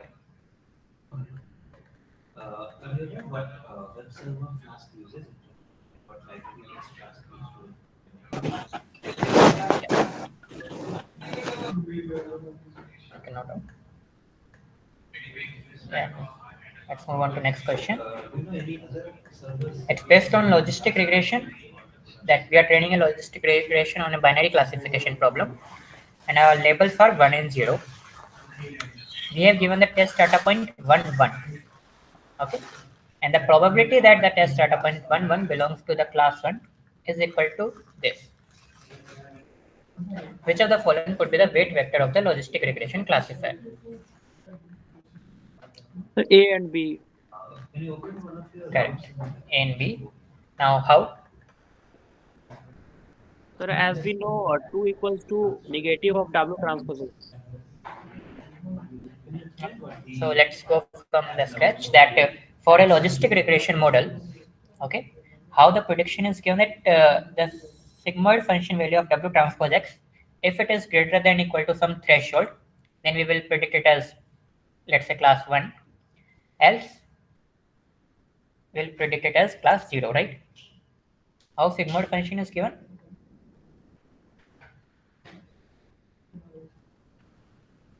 What is the sigmoid function? Sir, 1 upon Hmm? 1 plus Yes, exponent E of negative W transpose X. correct. Okay. And in the question it is given that this value is 1 upon 1 plus E square. Okay. So from here you can get that W transpose X should be equal to negative 2, where X is your data point, the test data point, that is 1 1. Okay, that is already given in the question, the test data point. So just check that with what vector you will get the dot product to be negative 2. Okay, and that is just the option A and option B vector. Any doubt in this?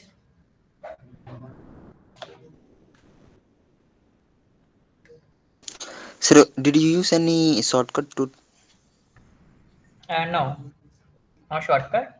That you should know that how how the classification is defined in logistic regression. That is defined that the sigmoid function value of W transpose X, if it is greater than equal to some threshold, we will predict it as 1, else we will predict it as 0. The sigmoid function is defined as 1 upon 1 plus e power negative of W transpose X, okay, for the W transpose X input, and that is given to us as 1 upon 1 plus e square. From here we get that W transpose X should be equal to negative 2. So you have to select all the weight vector from which, if you take the dot product with the input vector test point 1 1, you will get the dot product as negative 2. Okay. I hope it is Clear. clear now. Okay. So this contains God. Okay.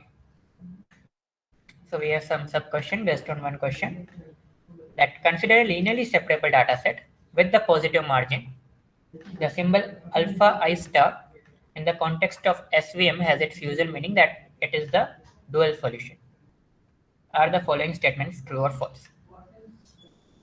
First statement, the weight vector output by the perceptron algorithm on this dataset can be expressed as a linear combination of the data points, where the coefficients of the linear combination are integers. Okay, so why true?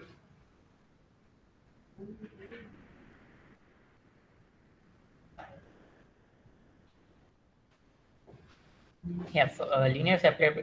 Okay, yeah. The first thing that as the dataset is linearly separable, we can apply perceptron algorithm on it. Okay. Now, this statement that if you apply perceptron algorithm on a data set which is linearly separable with positive margin, then the weight vector that it will give, you can express that as a linear combination of the data points where the coefficient would be integers. Now, how it can be? Uh, do you remember how the perceptron works? We first initialize with a vector, okay, let's say 0, 0. Then we will do W transpose X for each data point. If it is correctly classifying, we will do nothing.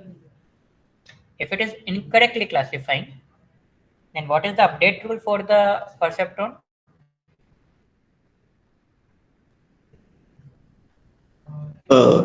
W naught plus XIY.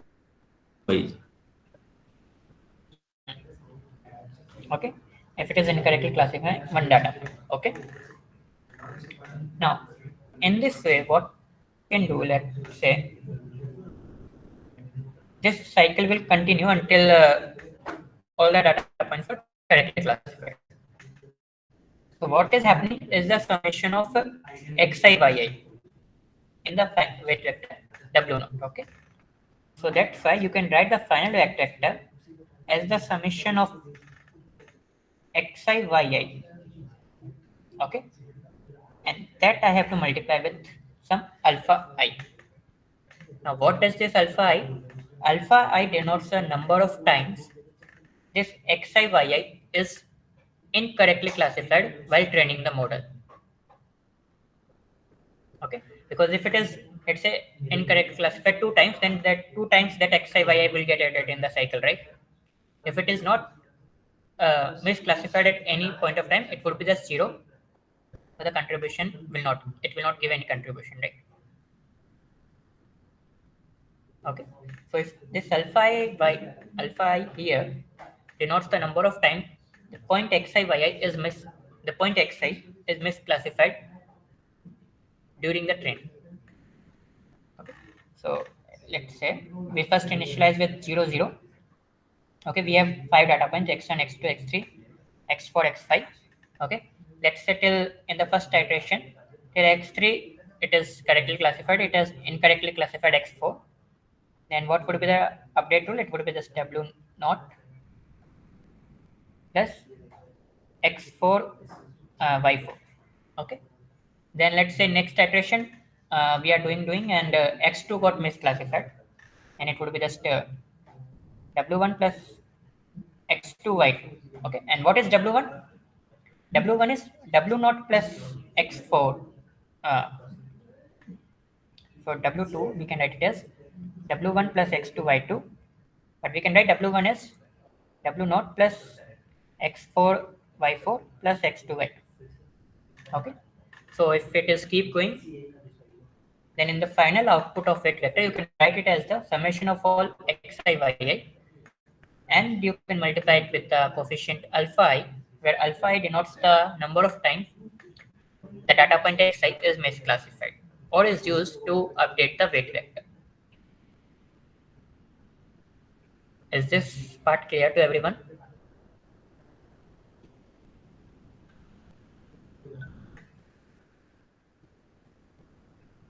Okay, good. So that's why you can apply perceptron algorithm on a dataset which is only linearly separable with the positive margin.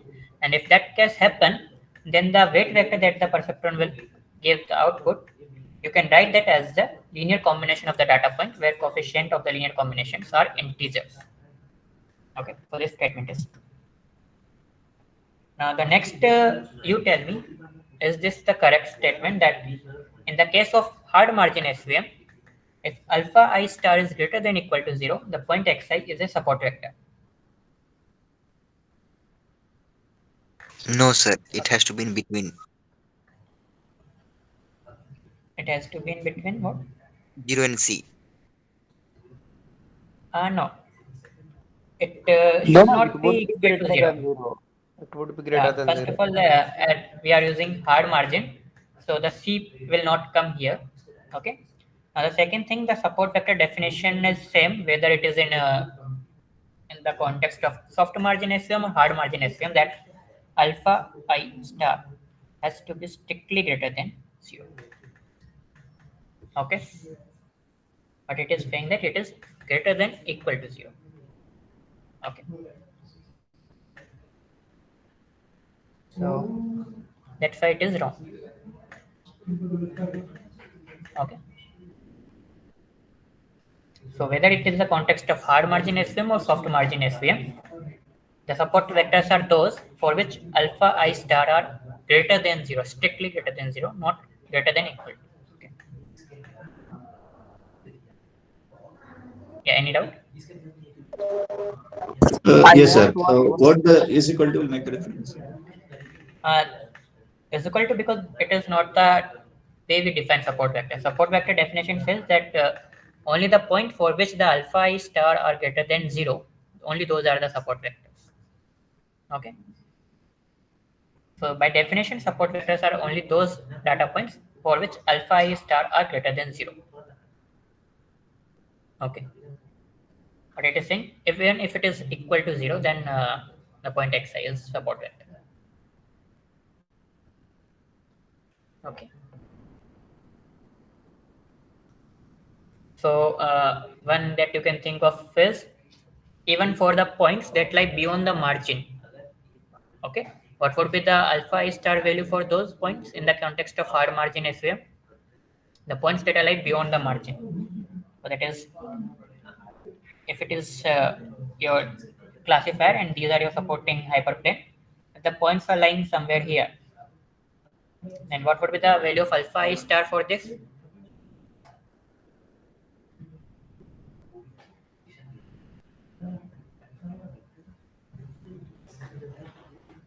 It could be Alpha 0, 0. right?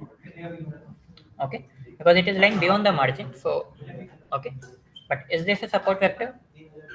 All right. No, sir. Sir, here I want to ask one question. Yes. That we know that all the support vectors lies on hyperplane. In the context of hard margin SVM, yes. In a context of hard margin as well as soft margin. Soft margin, not all the support vectors. Okay, some of them will lie in between the margin also, and some of So, them would be like misclassified points. So, sir, so those points, those who lie in between the margin, they also hmm. plays a role in support vector. Yeah. Okay, and those But points are for sure support vectors, but they are not a support vector. and they are the support vectors. Okay, the points that lie within the margin in the soft margin SVM, those are also support vectors. And if any point is misclassified, those are also support vectors. The So just definition of support vector changes in soft margin or in hard margin. no, no, no. The definition is same that the points that lie, the points for which alpha I star is greater than 0, those are the support vectors. Okay, definition is same. So just 1 minute.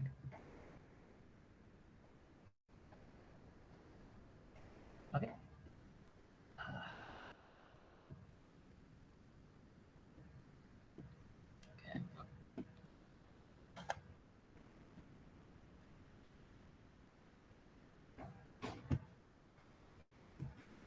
Okay.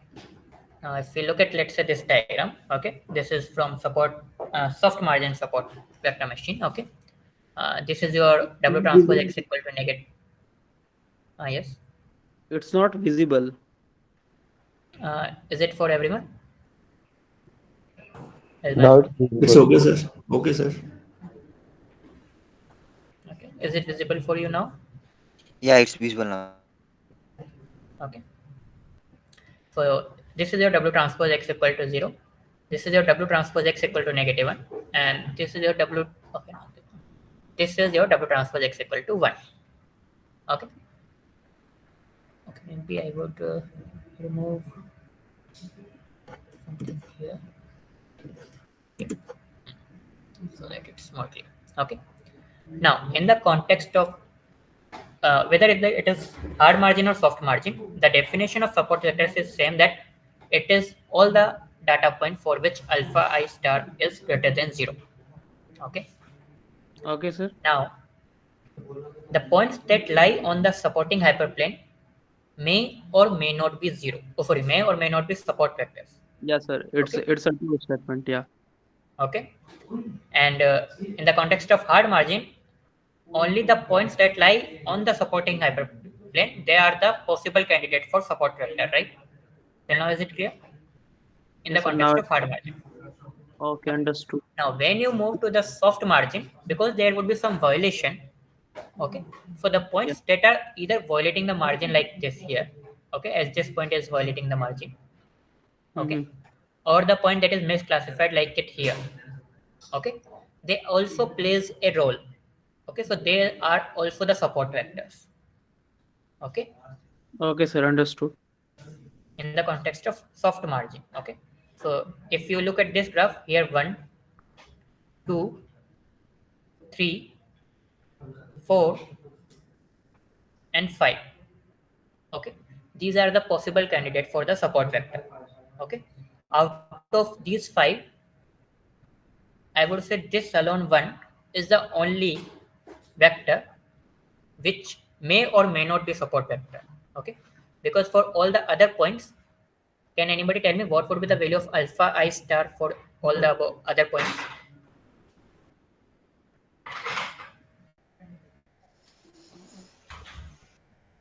Sir, other points Be mean zero. Means Other it is no, I mean for these, like the for points the that are violating the margin, either they are violating the less margin than, or misclassified.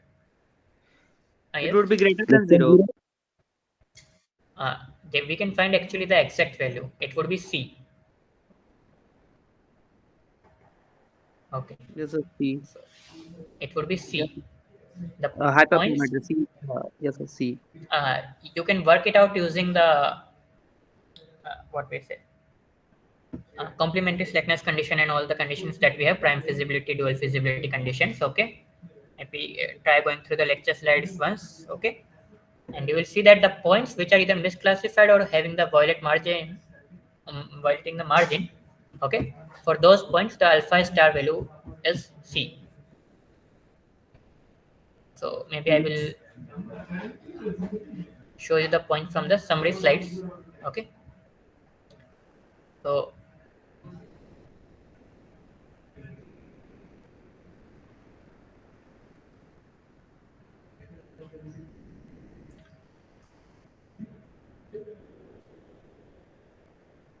for this it is here that W transpose xi yi is less than 1. Okay, this condition will happen when either your point is violating the margin like here, okay, here, or it is misclassified like here. Okay, so points that lie on the wrong side of the correct supporting hyperplane. So this is the correct side, but it is lying on the wrong side of the hyperplane, right? It should lie here, but it is lying on the wrong side of the hyperplane, but correct side of the linear classifier. Okay, or other condition is when it is lying on the wrong side of the classifier. Okay, for those points, the alpha I star would be C. Yeah. Okay, and C is the hyperparameter. Okay, you can prove this if you like work around some Okay, if I show you, we know that the W transpose Xi. Do you want me to show how this would be exactly C if the position of the data point is like this?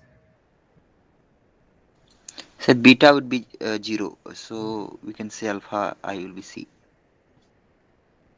Yeah, because if the points, yeah, if the point will lie or uh, if the point will have margin violation or incorrectly classified, it has to pay some bribe or the penalty. Okay, so from this condition that the complementary slackness condition, beta I star and psi I star has to be equal to 0 because psi I star is not equal to 0. Beta I star has to be 0. And then if beta I star would be become 0, from here we will get alpha I star to be equal to C. Okay, simple case. So this would always happen if the points are misclassified or lying or having margin violation. Okay, for those points alpha I star values would be C. We have a question also based on this. Okay, so maybe we will look at more into there. Okay.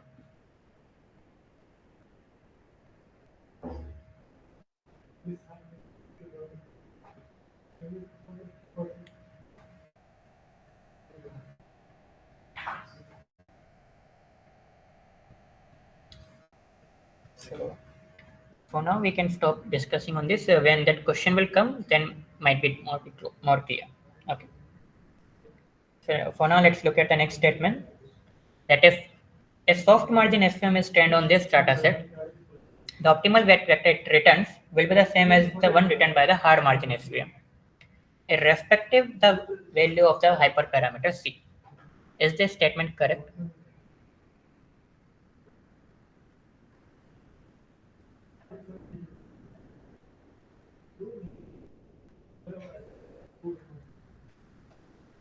Yeah, why false?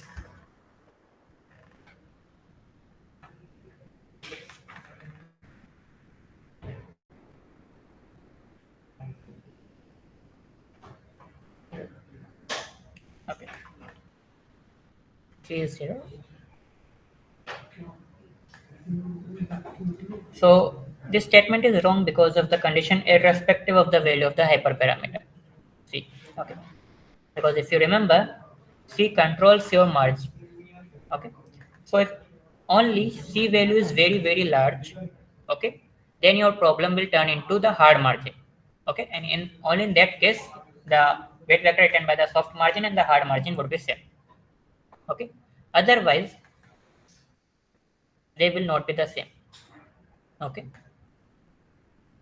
So like if C would be 0, okay, then the margin will tend to infinity. Okay. Because your optimization problem that we have,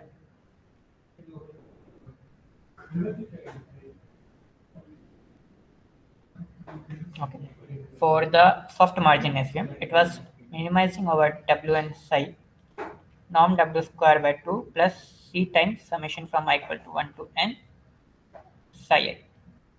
Okay, with a constant that W transpose Xi Yi should be greater than equal to 1 and psi I should be greater than equal to 0. Oh, sorry, plus psi I is greater than equal to 1. Okay, so if C becomes 0, okay, then you can technically eliminate this part. Okay, now if you remember from the starting of the lecture, when in the week 11 when sir was formulating this problem, okay, this was the initial condition that we had. And one thing he told that, what do you think can be the minimum possible value of this norm square W?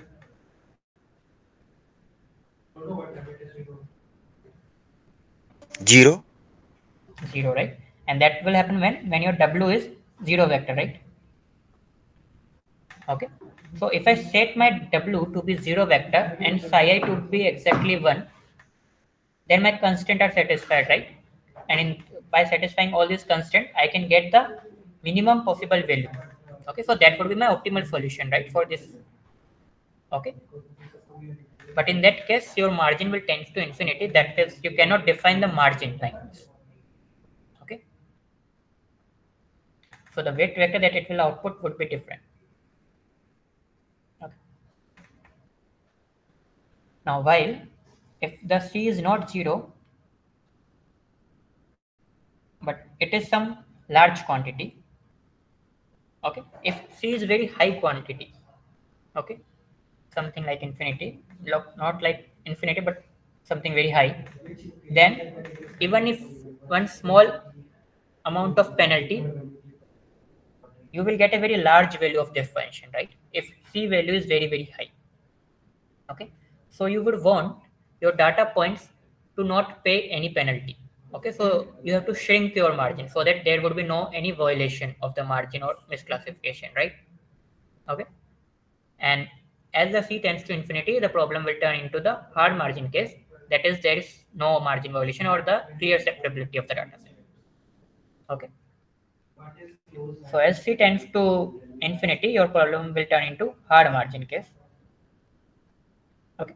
And only in that case scenario, this statement is true. Okay. But it says irrespective of the value of the hyperparameter C, this statement is not true. Okay. If you choose a different value of C, you will get a different weight vector based on the margin. Okay.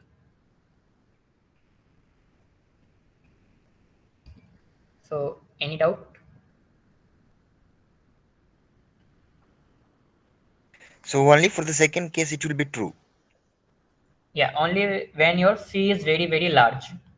Okay. Then only your problem will turn into hard margin. The soft margin problem will turn into hard margin. And in that case, the output would be same. Okay.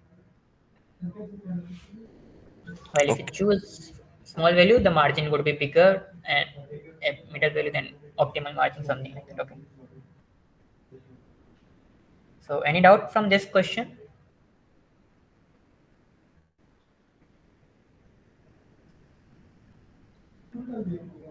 Okay. Yeah. This was the question that I was talking about. So here we have to calculate the penalty and the alpha star value. Okay. So we have given a soft margin SVM with C equal to 3. Okay, the hyperparameter value is given to us 3. That has been trained on the dataset with features in R2. The decision boundary and the supporting hyperplanes are displayed below. 4 points from the training dataset are also displayed. Green points belongs to +1 class and red points belongs to -1 class. Symbols psi and alpha have their user meaning, that psi denotes the penalty and alpha is the dual variable. Assume W, psi I and alpha I represents the optimal values. Based on this graph, you have to calculate psi1, psi2 and psi3. First, let's calculate this. So this is your psi1 here. What would be the value of psi1? That is how much penalty that we have to pay to bring this data point onto this supporting hyperplane W transpose etc. Sir, Okay. Good. Anybody has doubt how we are calculating this psi I? You can calculate the psi I using the formula if you want, max of 0, 1 minus W transpose xi yi. Okay. Now what about psi 2? That is here. How much penalty it has to pay? 0, one, sir. Not one, 0, it is on W transpose x equal to 0. We have to bring it to Okay, W transpose x equal okay, to 0. okay. one. Okay, 1. One. What about psi 3?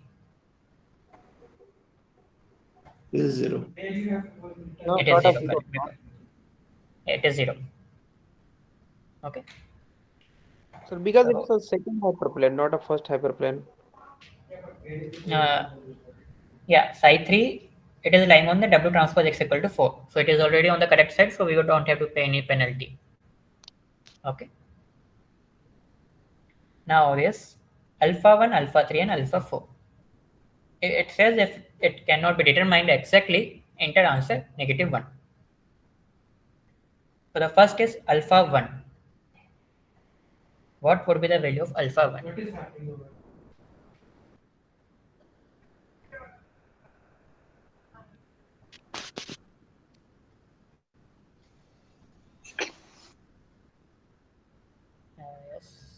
Anybody? Between 0 and C, sir? No, I just told one thing that in the context of soft margin SVM, if a point is misclassified or exhibiting margin violation, the alpha I star optimal value for that point would always be equal to the hyperparameter value C. So See, is this point misclassified or exhibiting margin violation? Yes, right? This point is misclassified. Misclassified point. Okay. Yes, yes. So the alpha I star for this would be This, 3. Alpha 1 is equal to C is equal to 3. Now, alpha 3. What would be the value of alpha 3? Here is your alpha 3. C. Why C? Is this point misclassified or margin violation? No, no, no, no. Sorry. All right. No, nobody. Check the position of the data point. Where it is. margin violation, I guess. But it's correct, no? Hmm? Okay, how did you get C equal to 3? So C equal to 3 is already given in the question. Okay. No, wait. So check the position of this data point. Okay. It is beyond the margin, right? This hyperplane is your margin. So this data point is beyond the margin. Okay. So what would be the alpha value here? this is between 0 and C. Uh, no, it would be exactly 0. Okay. Maybe I will write something like in soft margin SVM. Okay. If a point is correctly classified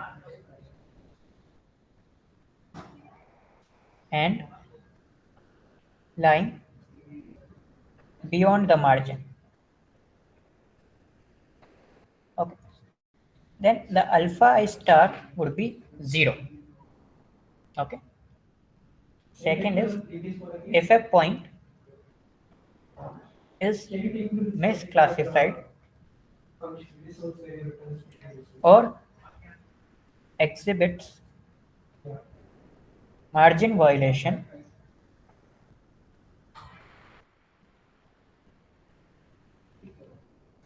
then what would be the alpha I star value? C. C. C. Okay. The third is the if the point lying on the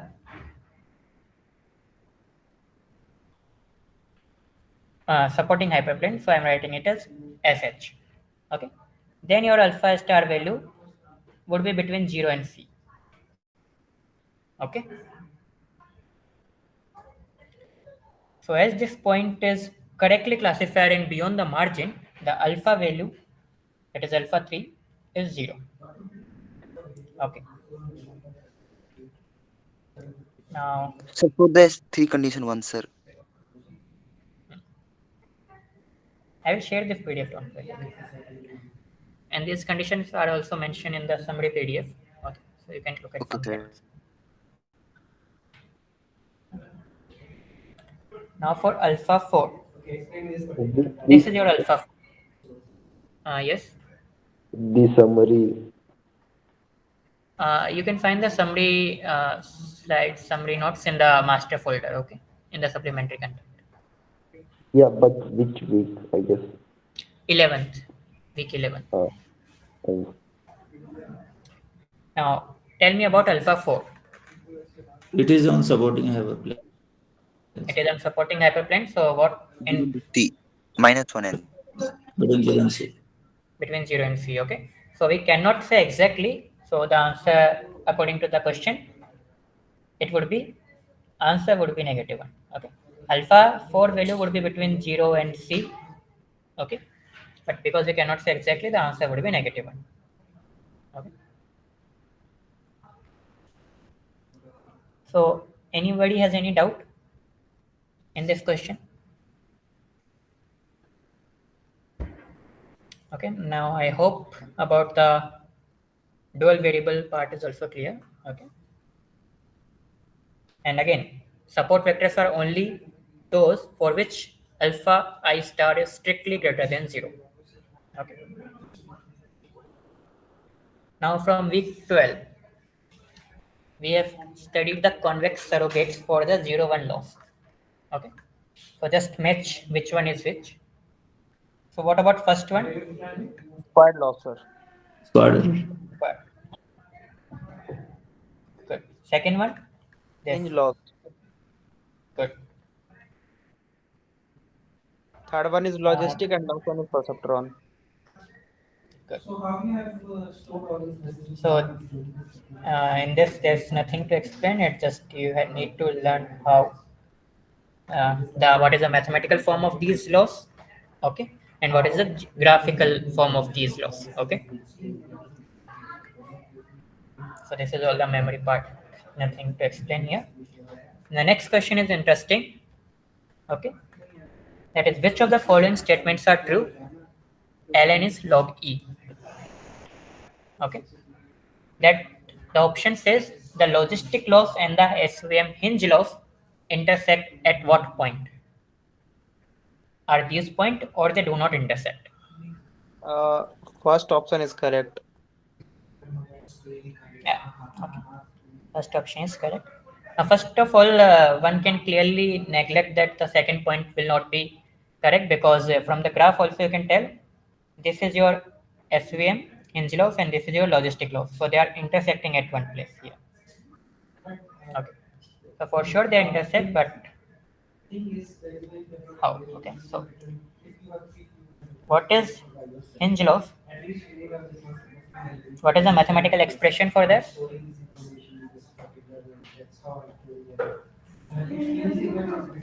What is the mathematical expression for hinge loss? Max of 0, comma 1 minus W transpose X of Y1. Okay. What about logistic?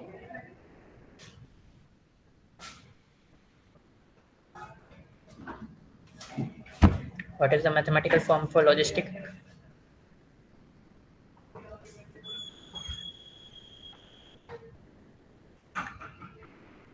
It is ln of 1 plus e power negative w transpose xi yi. Okay. Now for simplicity, for going forward, I will denote w transpose xi yi with u. Okay. So my hinge loss becomes max of 0 comma 1 minus u, and logistic becomes ln of 1 plus e power negative u. Okay. As you want to find the intersection, so that is the place where the value of both the function are same. Okay. So only you need to do is the simplification. Okay. So for simplification, we have to get rid of this max value. Can we get rid of this?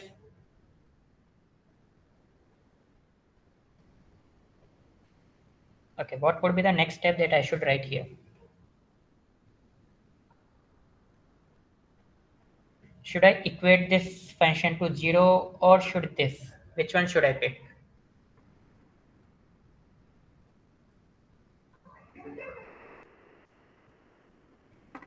Sir, 1 minus Q, I think. Why? Why not 0? Because 0 is minimum already, but it could be 1 minus U is greater than 0. So that's why we can take 1 minus U. No. Uh, no, the answer for this would be from the log properties. It is not defined at 0, right? It will not achieve at 0, right? It doesn't go till 0, right? Remember? Yes, sir. Yes, sir. Okay, so we cannot, we know that this for sure it cannot be. So from the log properties, we know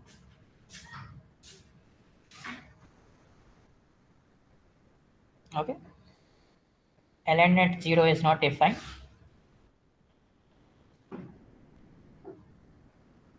So we can directly write ln of 1 plus e power negative u, that is your logistic loss, to 1 minus u. Okay, this part. Now, what should I do next?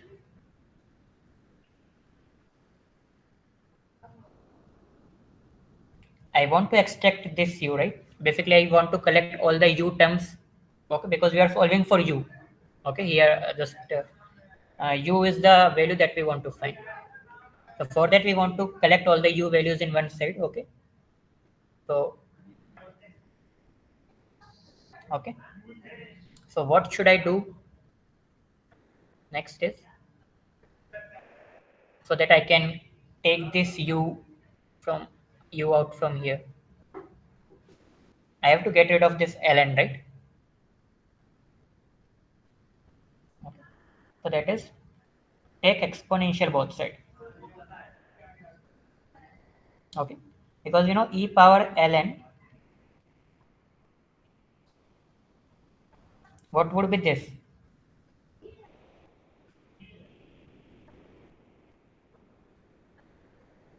What would be the left hand side? Yes. Minus 8 power minus. Yeah. Okay. And here it is e power 1 minus u. Now I will take this e term here, that is minus e power minus u. Now a little bit simplification. I can write this e power 1 minus u as e divided by e power u, right? And here also I can write e power minus u as 1 by e power u. Okay. That is e minus 1 divided by e power u. Cross multiply, you will get e power u equal to e minus 1. Okay. Now what I want is u. Okay, not e power u. So I have to get rid of this e here. That is exponential. How to get rid of this now? Taking natural log. Correct. So take natural log both side.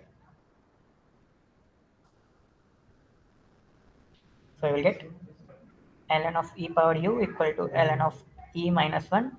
That is u equal to ln of e minus 1. Okay. And what was u? U was w transpose xi yi equal to ln of e minus 1. Okay. And that is the first option. So any doubt in this entire calculation part? Yeah, this was a nice question. Okay. So we have here calculated the intersection of logistic and hinged. Okay. In the exam, it might happen they might ask another set of intersection. Okay. So maybe the intersection of logistic and squared laws. Okay. And the intersection of, let's say, some other. Okay. So you can maybe try doing that by yourself. Okay. So any doubt anyone in this question? Can you like briefly explain what were these steps? Okay, so I see, think what we have to find is the intersection point. So intersection point is basically the point where the value of the both the functions are equal. So first we will equate. Okay. Next is because it is in max, so either we have to equate it to this or this. Okay, but we know that it is not defined at 0. So we have to equate it to a third quantity. Okay. And next is just the variable that you want to extract. As I want the u here, I have to get rid of ln, because without that I cannot uh, open this expression here. So the only way, just take the exponential both sides. Okay. Yeah. Then simplify. The next thing is again we got is in the form of e power u. So I have to get rid of this e here exponential because I want the u. Okay, so that Yeah. is just take the natural log. Okay, and you will get that. Okay. Okay. Thank you. Right. Sure. So, okay, so the last questions are based on the neural network. Okay, that is the final part of week 12. Okay, neural network. So mostly on the neural network, you can expect one question for sure, most likely. Okay, and the most of the time the question are asked to calculate the number of parameters. That is the usual question that they usually asked. Okay, so at least you should know if you have given the number of neurons in the input and hidden layer and output layer, then how many parameters are there.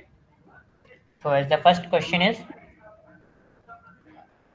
if these are the number of neurons in the input hidden layer or hidden layer 2 and output, then how many learnable parameters are there? You don't 160. have, yeah, correct. Okay, you don't have to include the bias here. Okay. So it's simple calculation. Okay, you just multiply 5 into 10, 50. Then just multiply again this 10 into 10, 100, and then again for the next 10 into 1, 10. Okay, so it's basically the number of weights. Okay,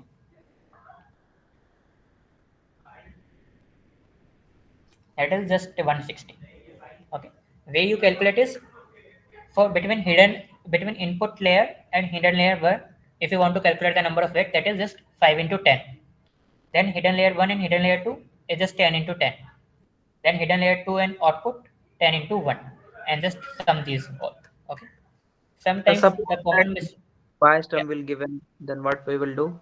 yeah, for bias term, input layer does not have bias. Okay, so you can remove these neurons and just sum the remaining neurons, number of neurons. So 10 plus 10 plus 1. Okay, that's all. So just add that also. Okay, now I got yeah, one common mistake that a student do most of the time while calculating the parameters, that he or she will directly multiply all of these quantities, that is 5 into 10 into 10 into 1, and that will give you 500. That is wrong. Okay, you should multiply pairwise. Okay, first input and hidden layer, so 5 into 10, 50. Then hidden layer 1 and hidden layer 2, so 10 into 10, 100. Then hidden layer 2 and output, 10 into 1, 10. Okay, layer by layer, number of neurons 10, number of neurons. Okay, for bias, don't include the number of neurons in the input layer because input layer does not have bias. Okay, and just sum the number of neurons in the remaining layers. So 10 plus 10 plus 1, so number of bias is equal to 10 plus 10 plus 1, 21. Okay, the answer to this question, because it says we don't have to include bias, is 160. If it would have been asking the total parameter, it would be 160 plus 21, 181. Okay, any doubt in this?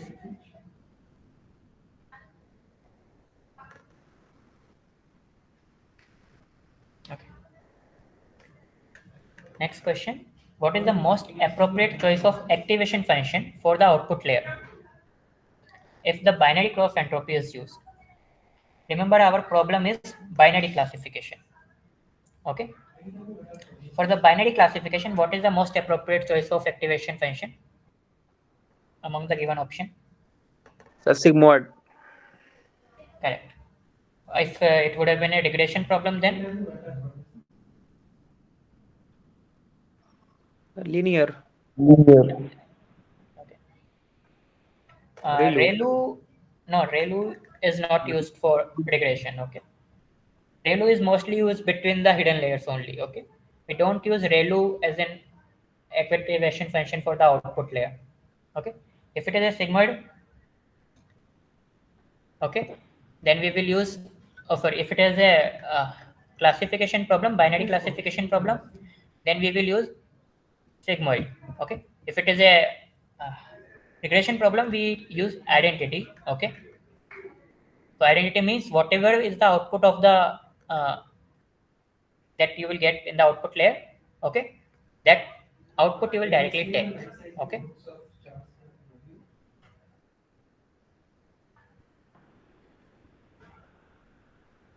So when linear will be used for regression, or yeah, linear would be for regression. Okay, and ReLU is commonly used in the hidden layers.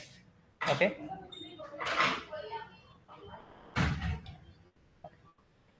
the next question is, for a particular data points, the activation function after the hidden layers in the forward pass is given like this. Okay. What is the activation function used in the first hidden layer? So first of what is the ReLU function? Really Yeah, it is ReLU. What is the ReLU function in mathematical terms?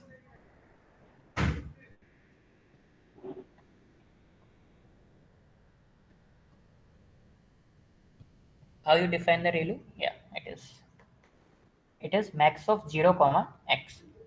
Okay, that is, it will map each data point. If it is a positive quantity, then it would be as it is. If it is a negative quantity, it would be 0. Sigmoid, we already know that sigmoid is 1 plus e power negative z. Okay, the ReLU, the output of the ReLU function would be greater than equal to 0. Now, what would be the output range of the sigmoid function?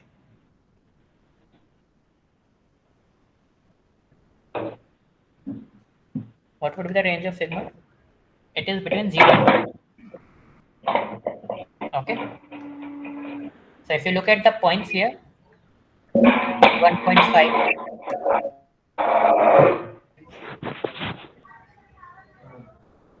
So this 1.5, this 1.2. Okay. So you have the points above 1. So clearly it cannot be sigmoid because sigmoid function lie between 0 and 1. So the ReLU is the activation function used here. Okay. So what you told just now, just repeat, sir. Hmm. Okay. So we have to check that from which of the activation function you can get this kind of output.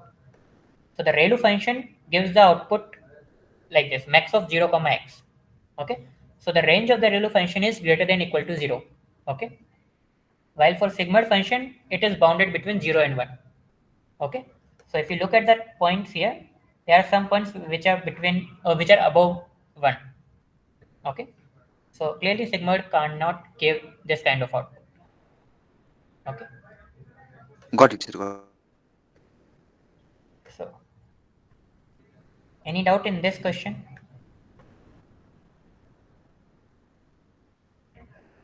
Okay.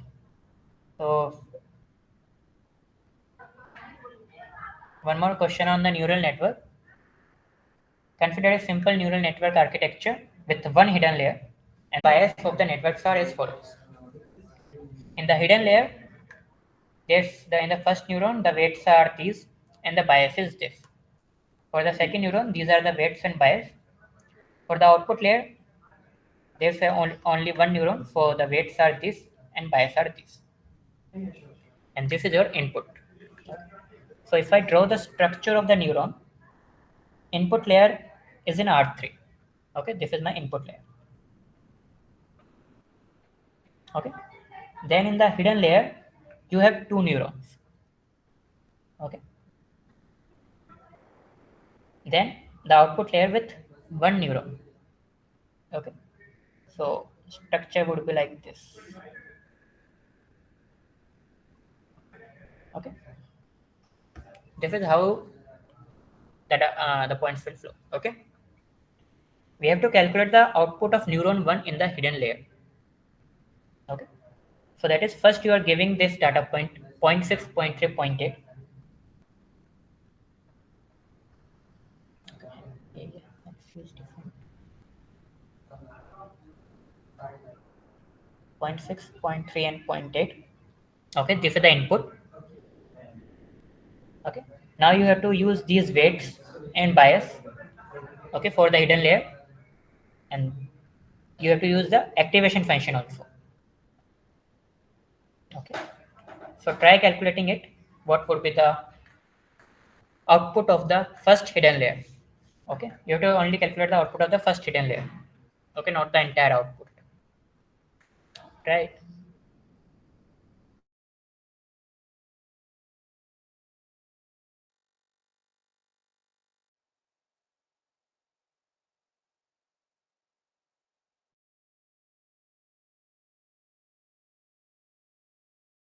In the output also, just the first neuron, that is just for this.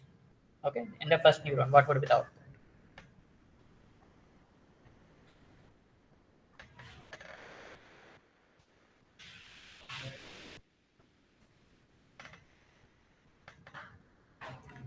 Harsh, this recalculate after the sigmoid. Okay, before sigmoid it is correct.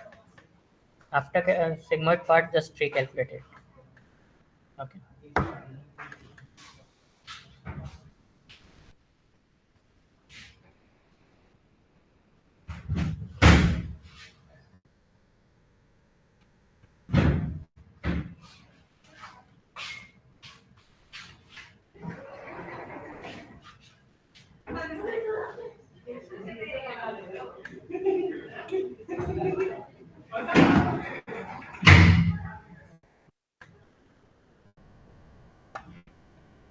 Yeah, okay, now it is correct.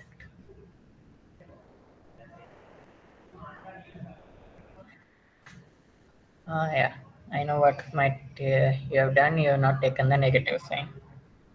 Yeah, I know. Okay.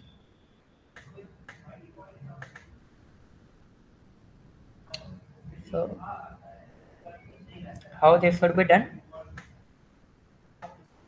You have given the weights of the first neuron. Okay. Now, how the network is flow? These three. Okay, this is your data points. 0.6, 0.3, and 0.8. Okay. These are the weights for the first neuron, so you will multiply it with that. So 0.5, negative 0.2, and 0.8. Okay. If you do this calculation, you will get 0.30, negative 0.6, sorry, 0.6 plus 0.64, that is equal to 0.98. Okay. Sorry, it would be 0.97. Okay. And when you add this 0.1 bias, okay, this part is bias, then it will become 0.98 after adding the bias. Okay.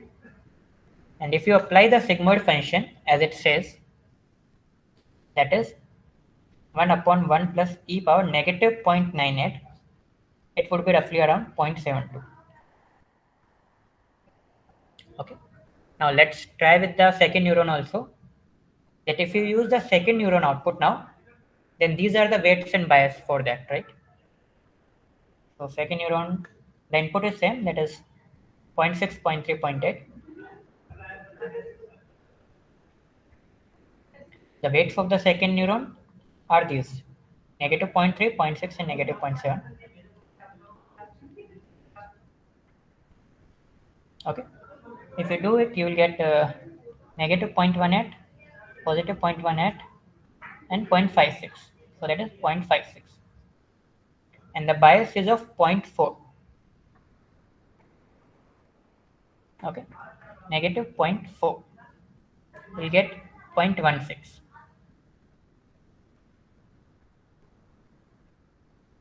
Oh, sorry. Here it is negative 0.7. We'll get negative 0.56. So this would be negative 0.6. Okay. Now you have to again apply what? Sigmoid function. So that is 1 upon 1 plus e power negative negative 0.6. Okay. And that would be roughly around 0.35. Okay. So anybody has doubt how we are calculating it? Okay. Just each input will get multiplied to the weights, right? So input are 0.6, 0.3, 0.8. So 0.6, 0.3, 0.8. The weights are 0.5, negative 0.2, 0.8. So each input will get multiplied with that weight. And the bias term will get added. And in the final output, you will use the sigmoid function. Okay, whatever the output you will get. Any doubt in this?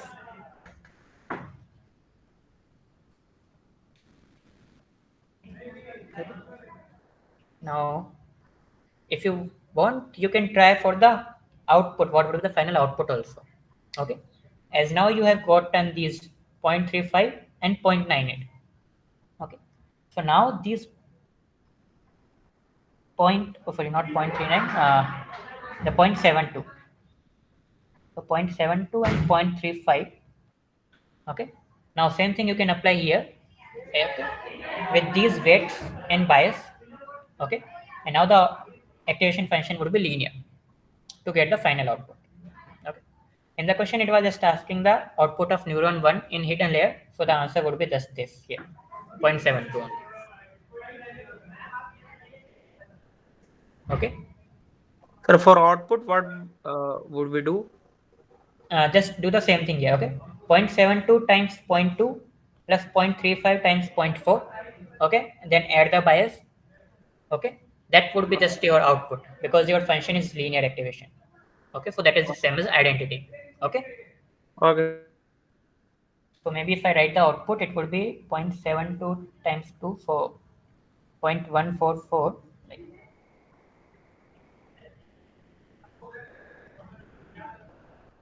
so 0.144, 3570, 140, so 0.140.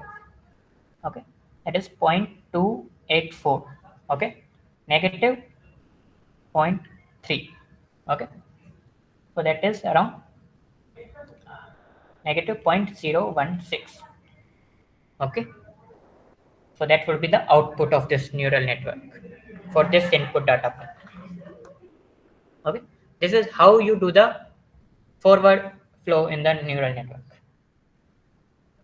Okay, And sir, final classification will be then negative.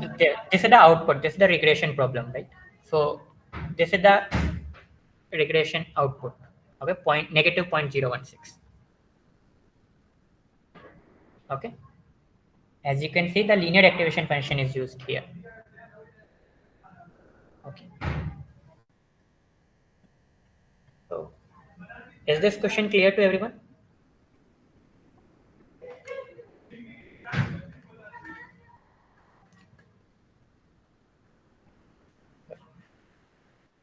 So the last question for today, consider a linear regression problem. Which of the following is the gradient of the SSE function with respect to W, the weight vector, for a single data point x? Y is the true label and y hat is the predicted label. Okay, A.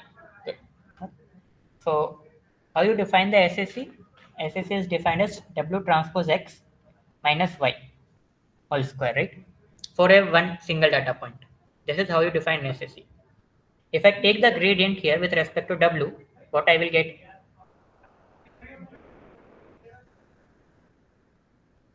If I take the gradient of this with respect to W, what I will get here?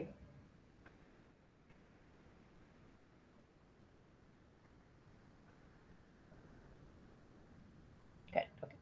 2 times W transpose x minus y times x. Okay. You can think of it same as like in a real number case. If I have a situation like ax minus b is square, where a, x and b are real number. And if I take the partial derivative, or if I take the derivative of this term with respect to x, what it would be? 2 times x minus b times a, right?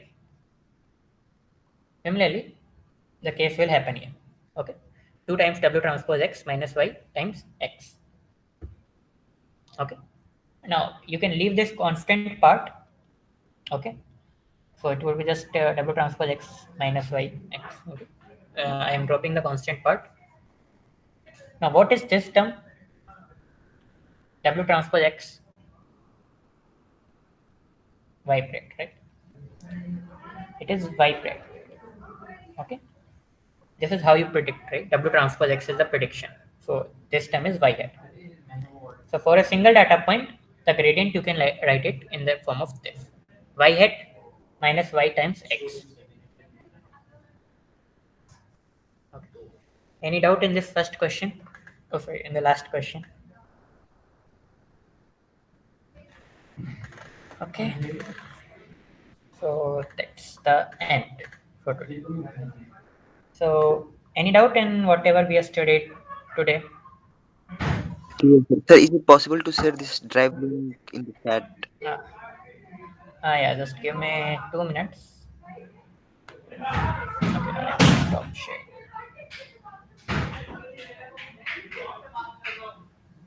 Okay. So one thing, this is my last session for this term. Okay. The next session most likely will be taken by the Pranjal or Giri. Okay. So this is my last session for this term.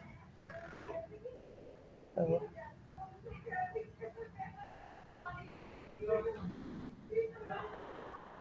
okay.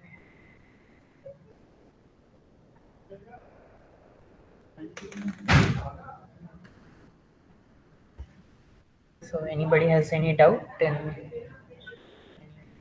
thank you. Oh, Anybody question has? number 13. Uh, Sorry, can you repeat? Question number 13. I haven't seen that question, I guess. Around somewhere 13. Sorry, I didn't get what you are trying to say. Question number 13. Okay, you are doubt in question number 13. Okay, okay. Okay. We will take long. Like Yeah. that time the video was stopped, so I didn't watch what Okay. you. Okay, is this your question? This one? Yeah. Okay, so this is simple enough. You should know how you calculate the distance between two supporting hyperplane. Okay, it is defined by 2 by norm of W. Okay, if you have two lines, let's say, which are defined like W transpose X equal to C1 and W transpose X equal to C2. Okay, and if I ask to calculate the distance between these two lines, it is given by absolute difference between C2 minus C1 divided by norm of W. Okay, so we know that our hyperplanes are defined like W transpose X equal to 1 and W transpose X equal to negative 1. So if you look at the above form, you will get 1 minus minus 1 divided by norm of W. It is 2 by norm of W. Okay. Okay. Thank you. Can you please last problem in the scribe? Okay. This is I guess very fast. What sample weight will be assigned to the first example to create the next term? Okay.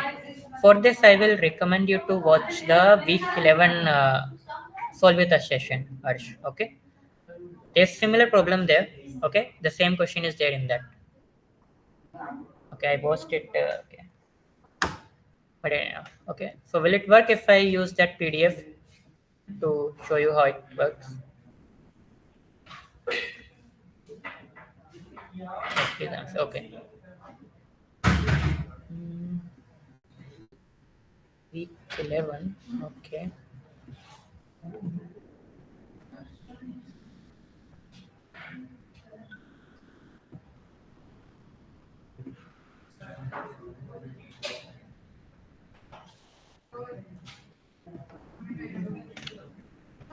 Let me stop sharing.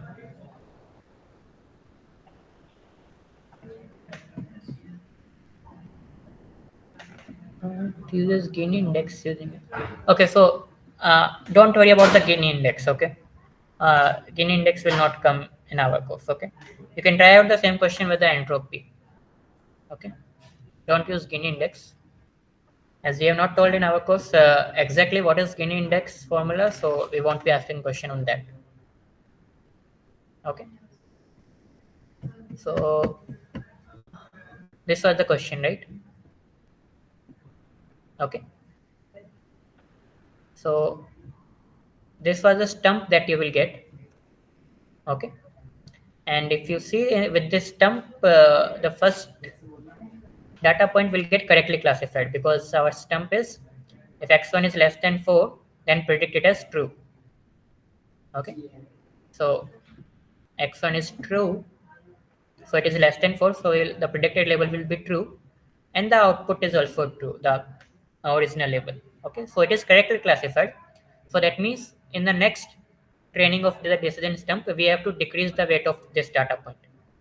Okay, so first we will calculate the error.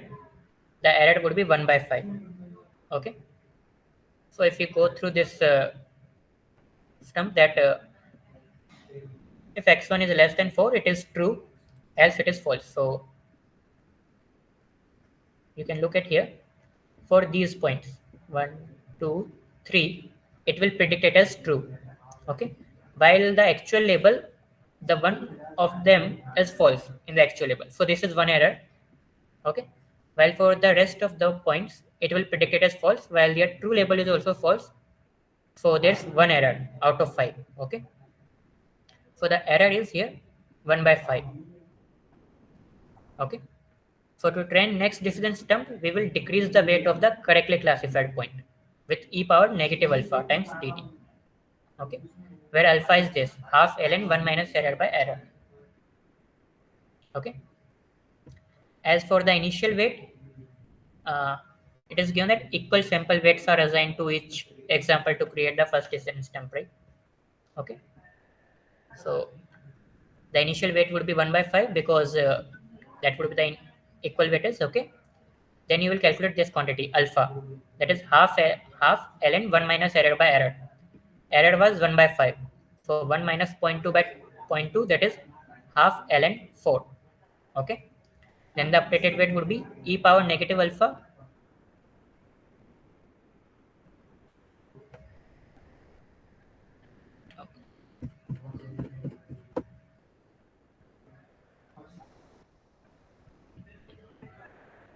e power negative alpha times dt. Okay, where this denotes the initial weight.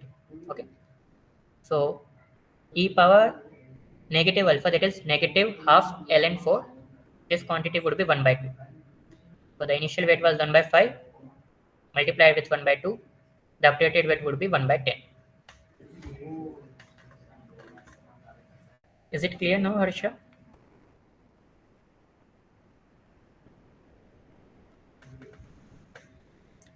Okay, so that's all. This is the final that was asking in the question. This is complete, right?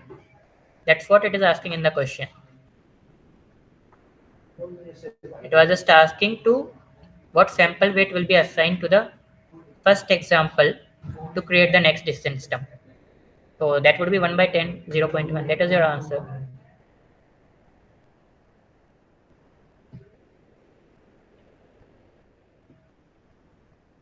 Okay.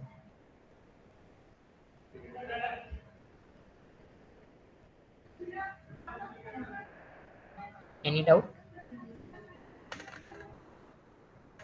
What will be the performance of the first term? Okay, performance of the first term.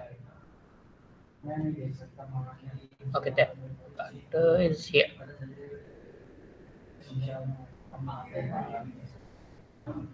Okay, so for the performance, out of the five, one is misclassified, right? Okay, so the performance you can measure it in the form of 4 by 5. Okay, that is 0.80. Okay. One thing I would recommend you to don't look through the PDF that are older than not September 22. Okay, don't go through the older PDF version. Okay, there were a different syllabus for MLT before September 22. So some of the concept like the performance, I guess here it is might be using the accuracy something. Okay. These PDFs are available in the master folder. So here. Okay, this master folder, it would be available in the supplementary content. Okay, so in that, if you go for question for practice section, so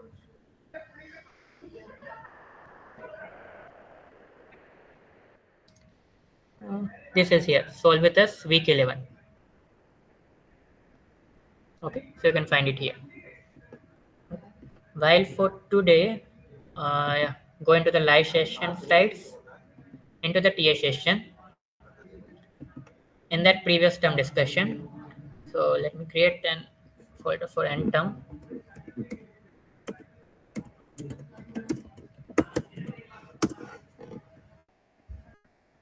Okay, so in that I will upload the today one.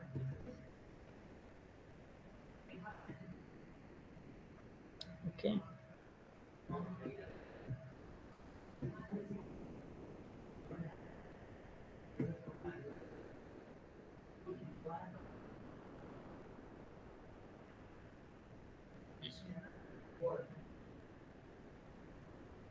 So this is the link for today.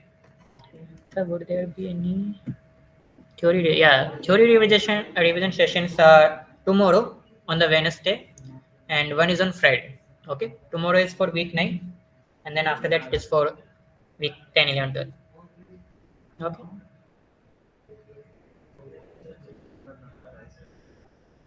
Yeah, if it's okay, can you please share your mail ID? My mail ID you can. Okay, I will share it here. 22. 300. Okay, I'm sharing my roll number. Okay, in the chat. The later part at the radius. Okay, domain you can add. Okay. Will exam question be the same level as this? You can expect the same level of questions. Okay.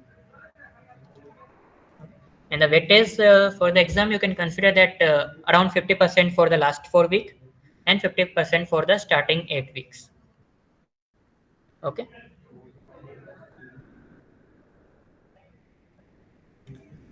Okay. So that's all then for today. If anybody has any more doubt, then you can ask. Else, that's all. Thank you so much, sir. Okay. Thank you everyone for joining. This was my last session for this term and presentation for this today. Okay. It's been a great journey with all of you till now. Best of luck for your future courses. Okay. So I might meet you in MLP if any of you will take MLP next time. So most likely you will be taking. We will meet in MLP probably. Okay. So that's all. Goodbye everyone. Thanks for Good joining. night. Good night. Goodbye. And all the best for your end term. Okay. I will stop streaming now and end.